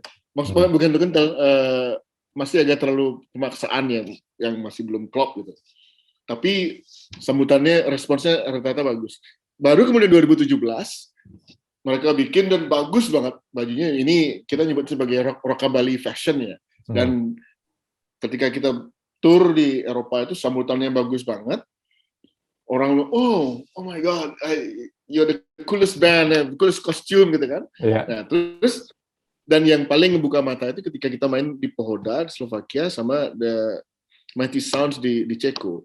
Dua band yang dapat panggung utama, band-band yang dapat panggung utama adalah band-band yang banyak memasukkan unsur etnik, band dari Israel, band apalagi yang di Ceko. Yang band utamanya adalah Dubiosa Collective, band dari Serbia nih bro, hip hop segala macam, tapi Balkan banget musiknya dia, ininya hip hop dan lirik-liriknya tentang bagaimana orang-orang Balkan bermimpi tentang tinggal di Amerika. Kita baru melihat patung Liberty bengong gitu lah gitu dan musik, tapi mereka hip hop. Keren banget. Di festival rockabilly tapi ya?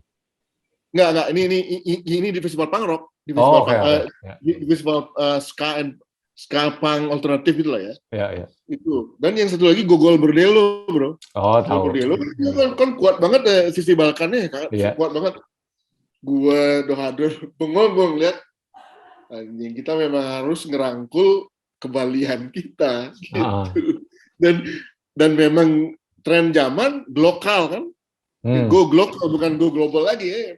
Global. Jadi lu bangga dengan lokalitas lu, tapi di saat yang sama lu bisa menjadi sosok global dengan bangga menjadi, bukan harus mempertahankan gaya-gaya lama lu, tapi gini kita beradaptasi dengan globalitas gitu ya. Ya tetap mempertahankan kelokalan, tapi itu kan nggak gampang, memadukannya nggak gampang. Lu memang harus punya pandangan global dulu, dan lu tahu gimana cara lu beradaptasi dengan hal ini kan gitu. Itu yang jadi Marcelo sekarang itu ketika dia mabok atau segala macam itu udah nggak malu lagi dengan di bahasa nyanyi kali cak ditamburin dikit sama dia terus kali itu gara-gara 2017 kita di situ, mata kita kebuka, maksudnya berarti kita sudah jalan yang maksudnya sudah di jalan yang benar gitu. Akhirnya makin bangga, dan ketika di ini main bahasa Bali ini The Harden yang paling semangat. Navikula pertama kali ngeluarin lagu berbahasa Bali di acara ini juga. Karena mereka juga sadar gitu.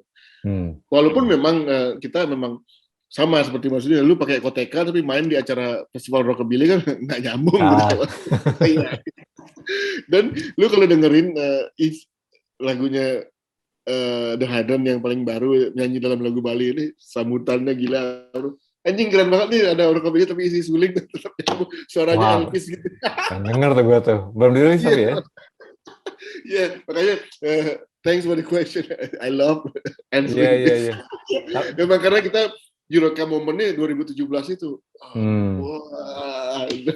Iya, dan obviously udah perspektif lo udah kayaknya udah dibagi, udah di-sharing ke banyak orang-orang, udah banyak setuju, udah menuju ke itu juga ya, ke apa namanya, ke arah yang sama gitu ininya.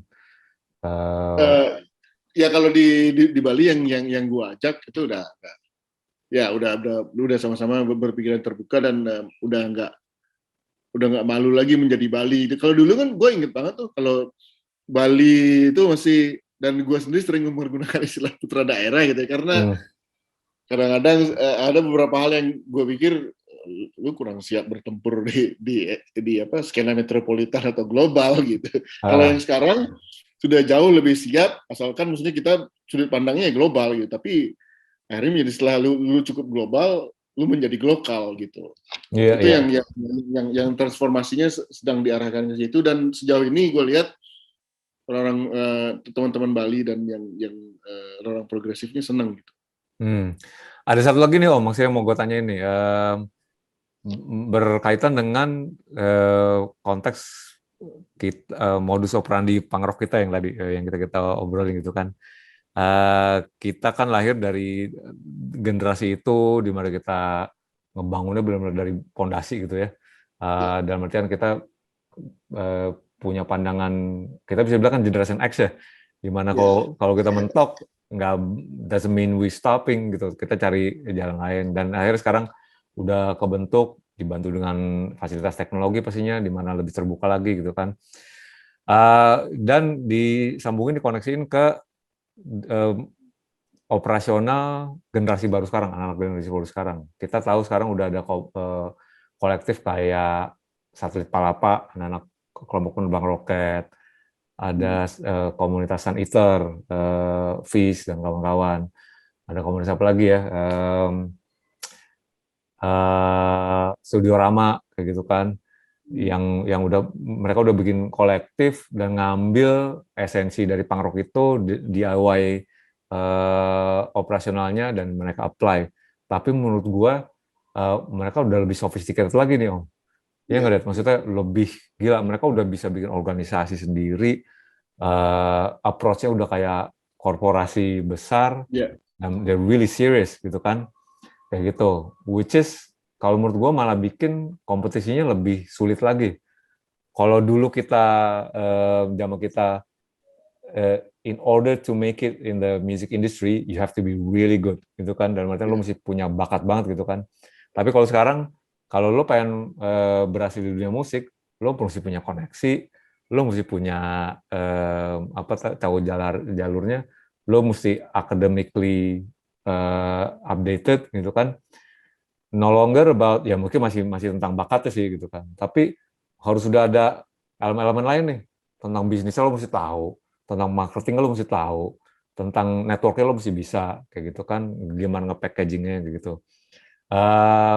Menurut lo ini bakal jadi dilema nggak buat musik generasi yang baru nanti, kayak gitu? Jadi kayak apakah mereka jadi takut, apa jadi hambatan gitu, di mana ada orang-orang yang pengen, aduh gue pengen main musik aja nih gitu, nggak mau ribet gitu, tapi dihadapkan dengan ternyata industri musik harus ditembus dengan armor yang segitu banyak ya gitu. Menurut lo ini mengkhawatirkan nggak? Iya. Gue juga pernah berpikiran yang sama seperti lu. Maksudnya gini, memang sekarang kompetisinya jadi jauh lebih susah gitu ya. Lebih susah? Ya, jauh lebih susah. Dan kapan hari gue pernah diundang untuk jadi salah satu pembicara dan bertemu dengan anak muda yang sekarang yang lagi tenar. Gue lupa nama ininya, hip hop itulah. Dan pinter banget gitu. Gue nggak bisa gue terpesona dengan apa yang dia bilang segala macam. Walaupun ya ujung-ujungnya jadi makin stres ya. Jadi nggak semata-mata tentang berkesenian, yang itu gue setuju. Kalau dari gue pribadi secara Bali ya, gue ngambilnya cara kita untuk tetap bisa berkompetisi. Kalau di Jakarta, gue nggak tahu jawabannya. Kalau di Bali yang gue tahu adalah mungkin lu nggak perlu sehebat itu, tahu segala macam ini segala macam. Yang jelas kita mesti bersatu. Nah, dan menjalankan tugasnya masing-masing. Kalau gue ngelihat yang belum bisa dikalahin dari Bali itu adalah ya bukan ngerasa bahwa Bali yang paling hebat, enggak ya. Sekalian paling menderita di COVID kan. Tapi tentang kekompakan, tentang uniqueness, tentang maksudnya apapun yang lu bawa ke sini, Bali ya tetap Bali gitu ya. Dan orang-orang yang tinggal di Bali pun, walaupun dia bukan orang Bali, seperti Gaber Modus Operandi, seperti GMO, seperti yang lain-lain, seperti Dive Collect, itu kan sebagian orang Jakarta isinya tuh. Itu mereka udah ngerasa bahwa mereka adalah orang Bali gitu. Dan mereka udah mengadopsi cara berpikir tersebut, dan apalagi bergabung dengan skena. Yang gue lakukan sekarang untuk menghadapi keribetan yang seperti itu adalah dengan menjaga uniqueness ini dan kita tetap bersatu. Dan gue mungkin sebagai salah satu veteran gitu, yang gue iniin, kalau gue bisa jaga tapi persahabatan ini, integrasi ini tetap kuat, gue nggak terlalu khawatir dengan yang ini, karena ujung-ujungnya dengan uniqueness yang kita punya ini, orang akan mendekat ke kita, dan nggak perlu ya, karena selama ini kan udah kebukti lah, maksudnya kayak contoh aja sebenarnya korporasi sebenarnya kalau di Jakarta tuh misalnya kayak manajer band atau band gitu ya, di Bali itu 2 kali lipat lebih rendah dibayar ini bandnya segala macam. Terus korporasi itu rata-rata punya perwakilan di sini, walaupun mereka sebenarnya nggak bikin duit di sini, tapi gengsinya mereka gitu. Oh ya, kita punya cabang di Bali tuh gitu, cabang aja padahal nggak menghasilkan duit juga enggak gitu. Itu yang bahkan lu tadi sempat nyebut ya, memang yang itu gue udah sadarin banget. Dan untuk sejauh ini kita belum terlalu bisa untuk berkompetisi sampai sejauh tersebut. Paling baru bikin oke, yuk kita bikin t-shirt edisi khusus ya paling gitu aja. Jadi yang maksudnya untuk yang gue denger itu aja yang artis juga tuh gila keren banget ya memang. Lu udah nggak butuh label, lu harus punya program sendiri segala macam. Bali belum sampai sophisticated itu, tapi uniqueness ini yang bikin kita nggak perlu kita terlalu sophisticated dan terlalu ikut dengan apa yang terjadi di luar. Nah kadang-kadang lu lihat Jack White lah ya, dia malah balik ke yang tradisional gitu. Betul. Iya. Nah kalau gue ngikutin ini ke situ, lu nggak harus bisa semuanya, nggak bisa. Uniqueness yang kita punya ini aja yang kita jaga. Kalau gue pikir tugas gue adalah ngejagain ini. Dan apalagi lu pasti suka juga dengan Jack White. Gue kan ngikutin banget ya Jack White ya. Oh iya, kalau seperti itu lu nggak harus tahu ini segala macam. Lu nggak harus tahu. Lu jagain ini aja udah. Iya. Gue Nashville nih, anak Nashville nih, lu mau apa? Betul. Uniknya Jack White itu kan adalah dia ngebikin orang untuk adapt ke caranya dia, instead of the other way around gitu. Ya, itu begitu. Yang kalau gue pribadi itu yang gue adopsi.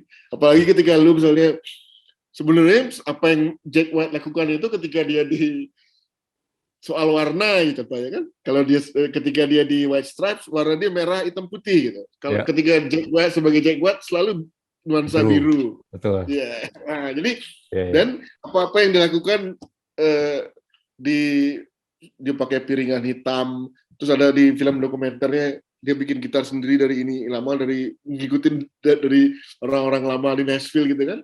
Yeah. Kalau gue pikir karena kalau di Bali susah untuk itu melakukan itu karena kulturnya beach culture di sini. Take it easy gitulah, santai gitu. Laid back gitu. Dan itu nggak bisa kita ngikutin gaya Jakarta. Gue senengnya tinggal di Jakarta waktu itu kan gue tercerahkan dengan bahwa you snooze you lose itu yang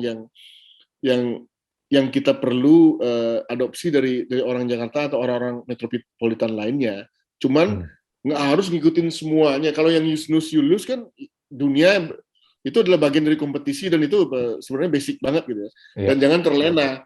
Sebenarnya di Bali kan yang gue lihat di awal-awal zaman-zaman kita dulu, zaman-zaman gue dulu gitu, yang kita lakukan sebagai putra daerah adalah ketika hotel-hotel banyak bukan orang Bali yang punya, restoran keren itu rata-rata bukan orang Bali yang punya, apa yang kita lakukan? Menyalahkan orang luar itu, gitu, xenofobik kita. Itu yang salah. Sementara yang sekarang ini skenanya udah jauh lebih bagus, orang-orang juga jauh lebih berpikiran terbuka. Jadi kita tidak lagi menyalahkan orang luar segala macam. Kita embrace orang luar karena memang memberi warna yang sangat bagus buat kita. Jangan kan sama jadi ujung-ujungnya kayak orang Indonesia dulu, orang Cina dimusuhin, tapi begitu Susi Susanti menang, Lim Swee King menang, langsung diakuin sebagai orang Indonesia kan gitu. Ya Bali juga sama dalam skala kecil waktu dulu gitu. Cuman sekarang udah enggak. GMO memberi warna yang jauh lebih baik, dive college, shoegaze keren gitu buat Bali, itu yang kita lakukan. Dan kalau yang itu gue sadar bahwa Bali susah kalau dibikin sebagai harus keep up dengan segala teknologi yang maju, segala enggak. Bali ininya vibe-nya enggak seperti itu. Mari kita cara sendiri ya. Mari kita ikuti koridornya Jack White gitu.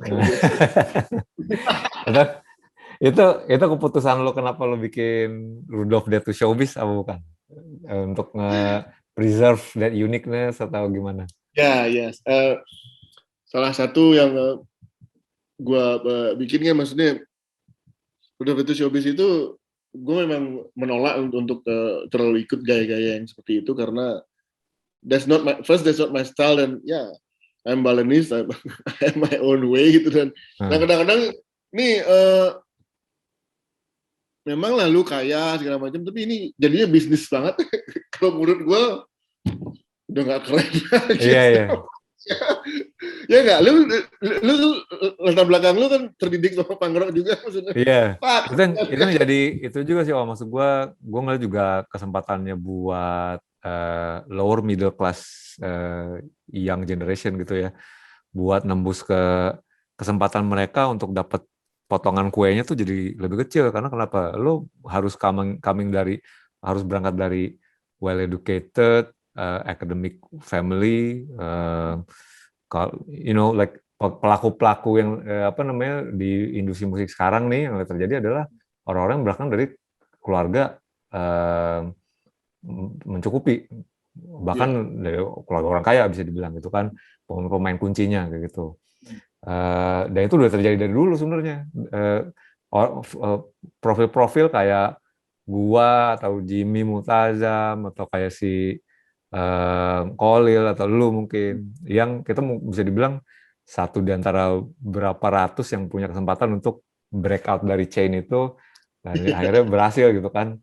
Tapi yang gue takut itu justru jadi kayak makin sempit gitu, karena anak-anak yang berasal dari kelas pekerja beneran, lower middle class itu bakal lebih sulit untuk nembusnya kayak gitu kesempatannya, kayak gitu kan ya. Ya, itu benar banget ya, berarti kekhawatirannya sama, cuman gue kan sekarang udah nggak terlalu merasa bertanggung jawab di hal yang seperti itu. Gue ngerasa bertanggung jawab lebih kepada skena Bali aja, karena I think I kind of know, maksudnya yang mesti dilakukan adalah kalau mesti keep up seperti itu, udah jelas nggak bisa, Bali udah jelas nggak bisa gitu. Jadi ya, tapi bukan berarti kita tapi maksudnya ada beberapa yang bisa kita jadikan contoh seperti yang gue bilang, yang paling gampang ya seperti Jack White gitu. Itu yang sedang, kalau dari gue pribadi itu yang sedang gue lakukan. Dari RDS juga gue cuman RDS ini makanya slogannya adalah maximum rock and roll gitu maksudnya. Gue bukan pebisnis kayak lu datanglah program ini kan tentang lu Lester Bank gitu kan, lu nulis tentang lu bandel, lu BNS gitu. Oh ya, oke, you're a rich person now, okay, that's good for you. Gue kalau masih bisa minum whisky hangout sama ini, gue udah cukup sih. Iya. Jangan sampai kehilangan sisi fun itu. Gue udah nggak gue sih nggak maksudnya nggak salah, enak kalau jadi orang kaya, tapi maksud gue vibe rock and roll ini harus tetap dipertahankan. Iya. Objektif sama tujuannya yang mesti jelas. Iya, dan karena ujung-ujungnya lu ngeliat manajer itu sebenarnya, you're not a rock and roll manager, you're just a fucking businessman. There's nothing wrong with it. Kalau kita kan masih kental ya di, maksudnya sisi rock and roll ini harus kuat dong. Iya. Kan bisnisnya gimana pun juga kan musik ya, nggak? Bukan finance atau ini keuangan atau gimana gitu.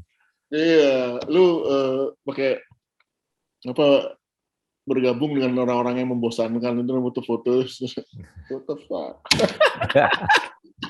Iya benar. Gue sih ya tapi kita ya bukan hebatnya yang berubah dari kita sekarang kan udah jadi jauh lebih dewasa dan tidak bermusuhan maksudnya. Tapi yang jelas menurut dari sudut pandang kita, udahlah lu bisnismen biasa ya, nggak usah pakai sok rock and roll lah, punk rock lah.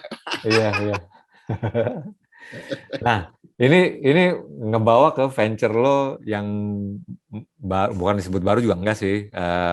Sebenarnya lo menulis udah aktif lama ya. Maksudnya lo juga bahkan mencapai satu pencapaian menulis buku tentang SID dan juga skena Bali beberapa tahun 2015 kalau nggak salah ya. Udah ngelis 2 buku. 2011. Oh, 2011. Ya, buku pertama gue tuh ya. Oke. Dan sekarang lagi nulis 2 buku lagi langsung sekaligus. Ya. Bukan main. Ya, bisa cerita dikit nggak tuh, Om? Tentang Navikula satunya. Yang satu Navikula karena biografi karena yang gue lagi tulis sekarang tuh biografi karena kadang-kadang kan maksudnya kalau Navikula menurut gue salah satu band terbaik di Indonesia gitu ya. Bukan cuma karena gue pernah memanajerin mereka. Ketika di tahun 2000 ketika bergabung sama Sony 2004 itu mereka udah lagu-lagunya Kalimati, Zat Hijau Daun, Kosmogoni, Supremasi Rasa, dan yang terpilih Supremasi Rasa sebagai lagu pertama karena apa? Karena ada kesan dangdut-dangdutnya. Padahal isi dari liriknya adalah pro LGBT, Supremasi Rasa. Ketika lu suka sama orang, ketika lu suka sama orang, nggak peduli dia tuh laki atau perempuan atau apa, ikutin aja. Jadi Supremasi Rasa. Ikutin perasaannya, ya. Ya, ikutin perasaan. Jadi mereka sudah jauh melampaui zaman dan sudah concern tentang lingkungan hidup dari zaman itu. Dan tiba-tiba baru 15 tahun kemudian baru ngetren ya, seperti ini. Jadi semua orang tiba-tiba sok concern dengan sementara mereka dan dari dulu memang cerdas orangnya. Jadi dan karena gue pernah manajerin mereka, gue pikir gue punya kewajiban untuk, apalagi mereka sekarang tahun ke-25 ya. Udah tahun ke-25. Brandon sudah tahun berapa? 30? Wah, enggak lah, kita dari 2001 lah. Oh. Tuan Navicula, iya. Oh, 25, iya. Lu terus sibuk gede punya band soalnya.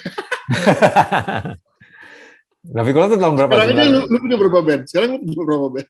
Sigi Saga, cuma 2. Brandon, 2 aja? Iya, Waiting Room juga udah lama banget kan. Cuma Brandon sama Sigi Saga aja. Itu aja. Iya. Tapi Navicula berarti udah 25 tahun ya, Om? Iya, udah 25 tahun. Mereka band tertua kedua setelah, kalau SAD 95 kan, mereka 96. Oke. Jadi, ya ini sebagai hadiah gue juga buat mereka gitu. Dan juga gue ngerasa harus ada yang mendokumentasikan ya. Kalau gue juga nggak selalu tentang dari gue pribadi ya. Gue kan maksudnya sebagai orang Bali, gue pikir Bali ini harus ada yang mendokumentasikan, dan hingga sekarang kalau yang di budaya pop belum terlalu banyak yang ada sosok-sosok yang gue pikir bisa mendokumentasikannya dengan cara rock and roll dan nggak mainstream gitu. Gue pikir tanggung jawab gue di situ. Walaupun maksudnya gue memang concern sama Bali, di ujung-ujungnya gue juga dapat gue tertolong juga dari situ, bahwa maksudnya I'm doing something for Bali buat gue seperti itu. Ya, dan terus itu yang pertama. Yang kedua, gue kebetulan sekarang lagi sahabatan sama ada penyiar Metro TV legendaris zaman dulu lah, Sandrina Malakiano, dan gue lagi dekat sama dia dan kita ngobrol-ngobrol, akhirnya dia akan mencapai usia 50 tahun ini. Ngobrol, terus dia ngomong, I want you to write my biography, I don't want anybody else, gitu. Oh, iya. Ya, dan she pays me well, jadi nggak selalu, maksudnya kaya juga nggak ya, tapi paling nggak lu tetap dengan sisi rock and roll lu, and you still drink good whiskey kan gitu. Iya. Masih bisa minum. Iya, nggak mesti gedor-gedor pintu lah. Cuman ya gitu, kalau menurut gue sih, I'm not trying to be a businessman, cuman dari gue pikir yang bagus tentang agent provokator kalau menurut Israel itu adalah ketika sebuah image sudah terbentuk, jadi lu nggak perlu terus ngapa-ngapain lagi, cuma ngejagain aja kan gitu. Jadi itu yang sedang terjadi, dan sosok ini adalah juga sosok seperti Sandrina ini juga kebaliannya dia sangat kuat. Dia tuh pakai jilbab. Oh iya? Pakai jilbab, setengah Itali, tapi dia lahir di Bangkok, umur 2 minggu udah pindah ke Bali, dan dia salah satu udah seleb dari zaman dulu gitu. Kemudian dia nikah dengan E.F. Saifullah Fattah. Siapa? Setelah si E.F. Saifullah Fattah. Ya. Oh. Ya, jadi dia yang ini sebagai salah satu penasihat ini Jokowi. Oke. Juga beberapa ini dia punya gini politik lah, apa sih istilahnya? Afiliasi. Nggak dia yang riset itu loh, bro. Kalau jadi kalau ada orang yang mau mencalonkan diri jadi gubernur, tim risetnya nih dia nih. Jadi dia punya dia berada di perusahaan itu. Gitu. Iya. Dan orangnya pintar banget, dan ketika gue bikin acara Main Bahasa Bali, dia juga yang paling ini, salah satu yang mendukung. Ya, dia pakai jilbabnya dia. Om Swastiastu, dia ngomong Iya. kembalian budaya.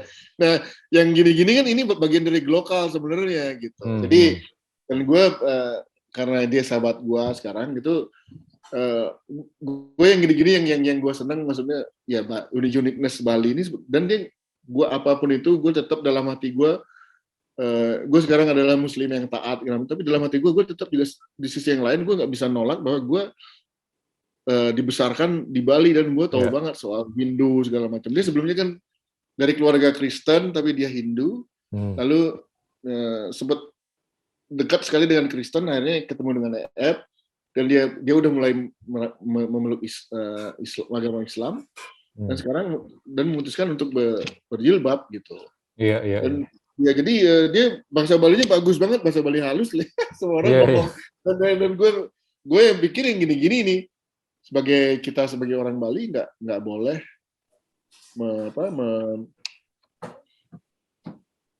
menafikan menafikan seperti itu, dan mereka mesti dirangkul, kalau gue pikir sih gitu. Sandriani Malakiano. Sandrina Malakiano. Jadi ada 2 buku itu, satu tentang Navicula dan satu tentang Sandrina ini yang lagi dibikin. Ya, Navicula duluan terbit, setelah itu baru si Sandrina. Oke. Kira-kira kapan tuh rilis itu? Navicula, gue sebenarnya kepala mau pecah nih dihajar deadline. Itu udah ada publishernya? Ya, udah ada semuanya, udah ada. Tugas gue cuma nulis doang. Iya. Tapi cocok lah lagi PPKM gini ya, nggak di rumah. Iya. Lone wolf kayak lo lagi. Di rumah ngetik, nulis. Iya. Selain itu juga pasti lagi ya coba ngerunning Rumah Sanur nih ya, biar gimana tetap stay afloat. Ya, Rumah Sanur juga sekarang nih gue lagi nunggu PPKM, begitu beres PPKM ini gue mau bikin acara lagi biar tetap ada acara gitu. Jadi dan gue akan mulai aktif lagi ngurusin jadi kurator untuk Wishing Well sama Warung Made yang Seminyak. Yang masih hidup Seminyak itu kan kosong tuh. Jadi cuma ada 2 bar yang mencoba hidup. Kalau Warung Made udah lah ya, maksudnya udah dari dulu dia. Dari tahun 80-an udah ada. Yang baru ini Balkan namanya, bagus banget tempatnya dia ini. Oh, tahu gue, Balkan kayaknya sering ada acara juga kan situ kan, maksudnya masih rutin lah mereka ya. Iya. Keren tuh tempat. Oke, gitu Om. Lu obviously pluralisme tuh penting banget buat lu ya, maksudnya juga background di mana Bali udah ada banyak influence gitu kan, ada banyak pengaruh dari berbagai macam background gitu. Lu bikin BMM muda MBB dulu ya. MBB, muda berbuat bertanggung jawab. Iya, muda berbuat bertanggung jawab ya. Dan juga koalisi pluralisme kalau nggak salah. Oh ya, dulu gue sempat bikin aliansi kebinekaan. Aliansi kebinekaan masih berjalan tuh. Yang aliansi kebinekaan karena sebagian orang-orangnya tinggal Jakarta dan satu udah pindah ke Jerman. Jadi gue lepaskan dulu. Jadi gue masih MBB sekalipun gue sekarang nggak terlalu aktif, tapi secara kalau misalkan ada bikin hal yang pluralisme seperti itu, gue tinggal hidupin aja lagi gitu. Kalau tapi yang selama ini yang gue lakukan sih memang ya dekat dengan pluralisme gitu. Iya. Emang harus dijaga keberagamannya gitu Om ya. Iya, apalagi lu sebagai orang Bali, salah satu kesuksesan dari Bali menjadi tempat pariwisata adalah kalau tempat-tempat lain nggak bisa terlalu sukses gara-gara apa? Karena nggak pernah benar-benar terbuka. Karena karena di Bali sendiri nggak khawatir derasnya hal-hal asing datang itu, ya kita menyambutnya dengan tangan terbuka.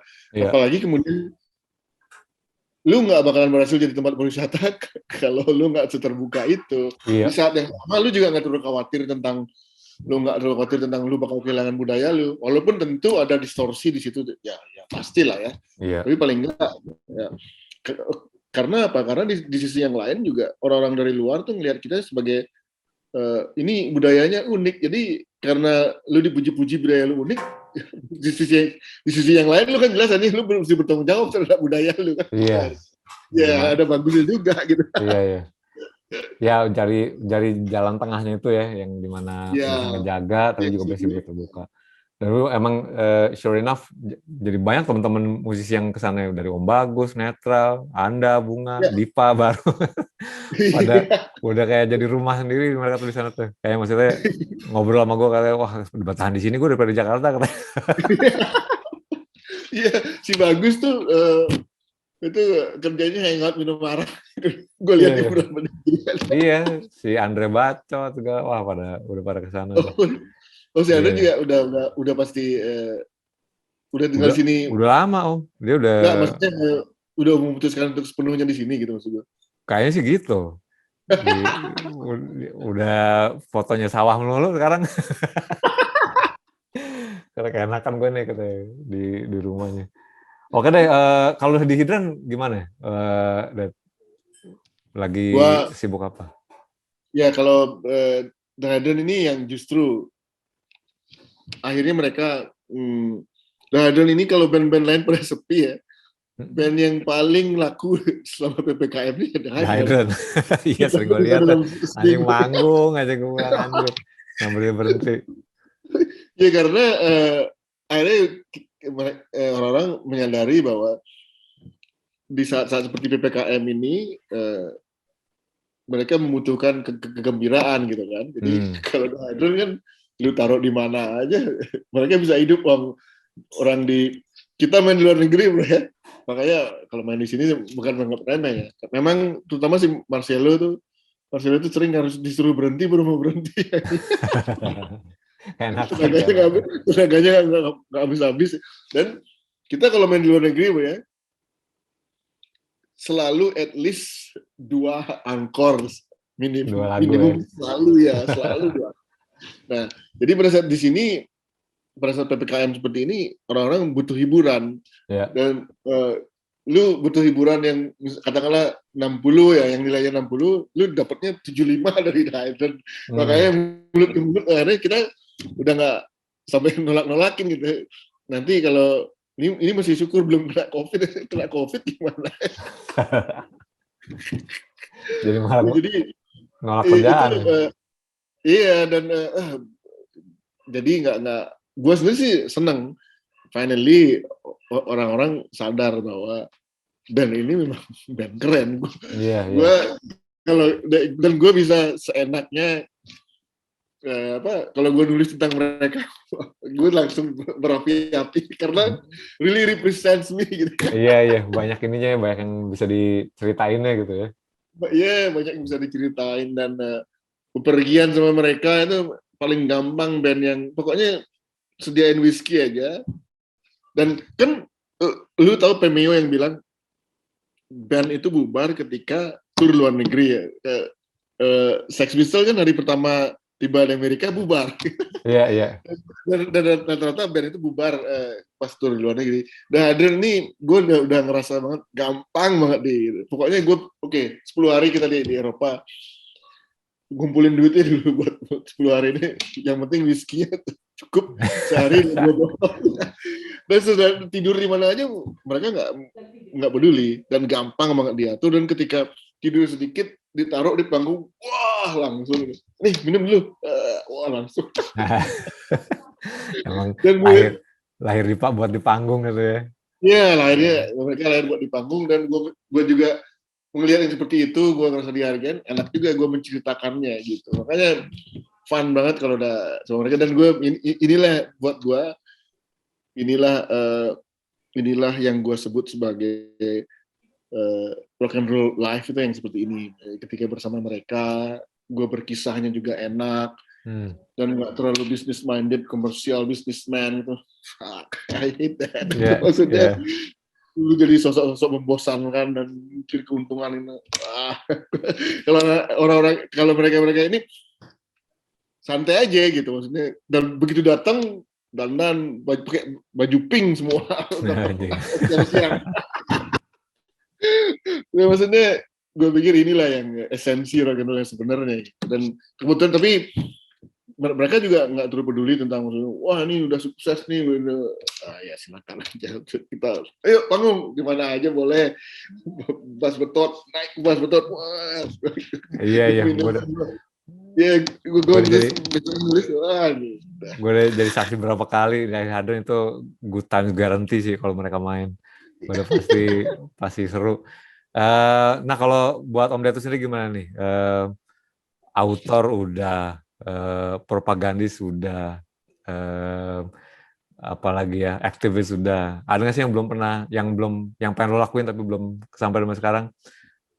Gue pikir yang terakhir ini mungkin gue bakalan, tapi intinya kan dari semuanya gue sebenarnya dari menulis dan akhirnya menggiring opini publik. Dan itu gue pikir itu yang dan cerewet dengan hal-hal fashion ya. Maksudnya kan untuk nunjukin diri aja, karena fashion kan paling aman untuk ketika lu berantem. Jadi lu berantem soal fashion nggak mungkin bakal musuhan. Nggak sampai emosian gitu ya. Emosian. yang gue ingat yang sering gue bilang ke teman-teman gue yang anak pang gitu. Lu ngapain pakai sepatu Vans, pakai sepatu Converse gini? Lu kan pendek-pendek gini, lu jadi makin kelihatan pendek gara-gara lu suka punk rock aja, tapi lu pendek. Ya, gue kan gak pernah pakai gitu, cuma ngejek-ngejekin, wah lu fasis banget. Nah, kalau fasis di busana nggak apa-apa. Berantemnya ya nggak bakalan serius ya. Biar lo keren nih kayak. Nggak tapi intinya tentang kekerenan itu kan di sisi yang lain juga sebenarnya untuk ngebentuk image bahwa ini orang nih karakternya, ini orangnya seperti ini gitu ya. Tapi by the way, yang sedang gue lakukan sekarang ini memang ini salah satu yang kalau teman gue yang antropolog Amerika nih dia bilang, I think you will end up as a budayawan, gitu dia bilang. Oke. Dan gue pikir itu, tapi berangkat dari kultur pop ya. Kita kan pemerhati budaya pop sebenarnya kan. Betul. Ya, gue pikir, cuman sekarang gue akan jadi lebih serius ketika lewat Maima Bahasa Bali ini karena udah mulai dapat undangan-undangan untuk dan kebetulan gue menikmatinya, mengulik bahasa Bali lagi dan tapi tugas gue sebenarnya lebih budayawan tapi pendekatannya pop. Yeah. Tapi tujuan akhirnya adalah agar anak-anak muda kembali merangkul bahasa ibunya sendiri gitu. Dan ini gue pikir setelah ini gue nggak bakalan kemana-mana lagi deh. Maksudnya gue pikir udah cukup dan kalau ini program ini berujung berhasil, gue bakalan senang banget. Dan gue akan terus sibuk di bagian ini gitu. Kan sama, sebenarnya makanya gue sering di tagar gue kalau di Instagram itu history is cool gitu ya. Jadi maksudnya orang-orang harus merangkul kembali budayanya, restorasi yang gitu. Itu yang sedang gue sibuk lakukan sekarang. Dan maksudnya lu udah teman-teman banyak dan lu nggak terlalu berpikir soal menjadi kaya, yang penting vibe lu rock and roll dan lu melakukan sesuatu untuk pulau lu, ibu lu sendiri gitu, bahasa ibu lu. Gue pikir ya tanah kelahiran cukup lah kalau buat gue. Ini yang sekarang gue budayawan agar lebih menyeluruh, bukan cuma budayawan tapi latar belakangnya punk rock gitu ya. Oke, mantap. Ya. Ngelukis nggak, Om Ded? Kan gue pikir lu bisa kok. Lu kayaknya agak mirip-mirip kalau udah keribetan gue kerjaan kantor. Udah jadi kuli korporat. Tapi mudah-mudahan pengen juga sih gue, pengen ngebesarin ini ya, ngebesarin generasi barunya lah gitu kan ya. Ya karena lu kan sebenarnya yang lu lakukan awal-awal kan lu kelihatannya nggak rock, padahal kan maksudnya lu berada di awal-awal kan lu berada di awal-awal, maksudnya bukan karena lu ada pindah-pindah terus kerja korporat segala macam jadinya agak tercecer yang gitu, padahal kan kalau di kelas balik ya, kalau orang-orang yang memperhatikan, kalau misalnya gua kan perhatikan sebenarnya orang-orang di awal-awal tuh ini gua tahu gitu. Jadi mungkin karena lu Ya mungkin ke korporat dulu lah. Setelah siapa tahu discuss jadi gede, setelah itu baru lu mulai.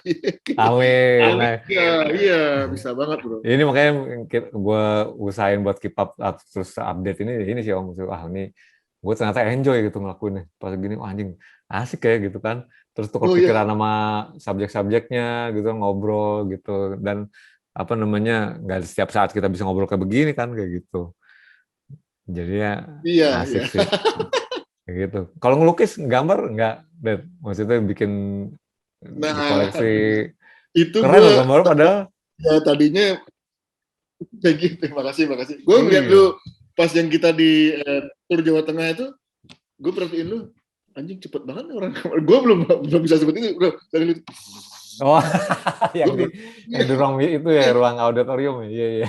Iya, gue kan di atas lu tuh, gue bilang, gue belum se ini itu. Gue emang hobi ya itu hobi. Cuman gini ya, sejujurnya juga, gue kadang-kadang.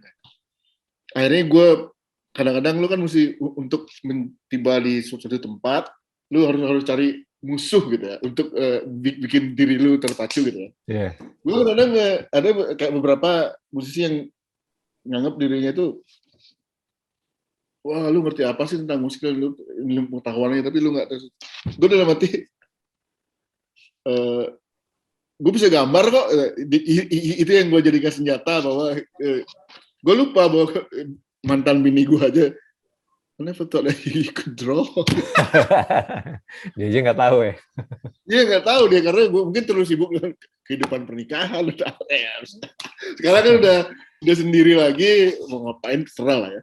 Jadi itu yang gue jadiin. Dan dulu waktu kecil, waktu SD, selain musik sama ini, gue nggak pernah dengerin guru ngomong. Gue selalu gambar aja, dia gambar.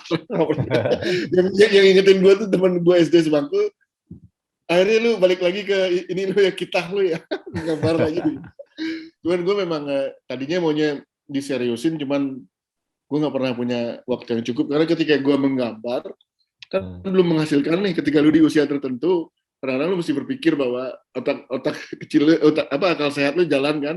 Yeah. Jadi menghasilkan apa enggak? Ya udah, kalau enggak hobi aja dulu deh gitu. Jadi gue padahal maunya pameran bulan Agustus ini, tapi belum bisa tercapai karena gue terlalu sibuk untuk gue hidup dari menulis yang gitu-gitu. Ini yang gue lebih utamain dulu. Cuman niatnya memang nanti kan begitu lo misalnya udah lebih tenang, budayawan, sambil gambar dan keluarin gitu. Di saat yang sama juga untuk sebagai terapi gue langsung bahagia dan lupa sama segalanya. Kan bahaya kalau udah lupa bikin duit. Jadi nggak makan nanti. Jadi nggak makan, cuman dengan dapat dorongan dari teman-teman juga, akhirnya gue jadi selain budayawan ini ya paling pameran aja. Dan untuk menseriusinya gue belum berpikir sejauh itu. Tapi yang jelas gue senang dengan menggambar ini, gue senang gitu. Iya. Ya udah, mudah-mudahan aja nanti nggak cuma wacana, tapi ntar malah bisa jadi beneran nih kan, kumpulin koleksi pameran gitu. Iya. Siap deh kalau kita Om Ded. Anjing hampir 2 jam kita nih, gokil. Oh iya. Terima kasih, senang banget gue enjoy juga. Sama-sama Om. Oke. Thank you deh kalau kita Om Ded, mudah-mudahan sukses dengan penulisan bukunya, cepat selesai, dan juga Rumah Sadura bisa kembali bangkit lagi, dan juga kegiatan menggiatkan bahasa Balinya bisa meluas ya, bisa dibawa sama semua orang gitu. Gitu deh. Oke, terima kasih banyak Eka. Ya, sama-sama. Juga ya. Begitu PPKM kelar, gue mau balik lagi ke Bali, gue sama istri gue. Kemarin kita let's hang out, man. Seru banget abisnya kemarin tuh, cuma seminggu kayak fresh pikiran. Oke deh Om Ded, makasih banyak ya. Oke, makasih Eka. Bye-bye. Weh, gimana nih, bentar. Recording stop.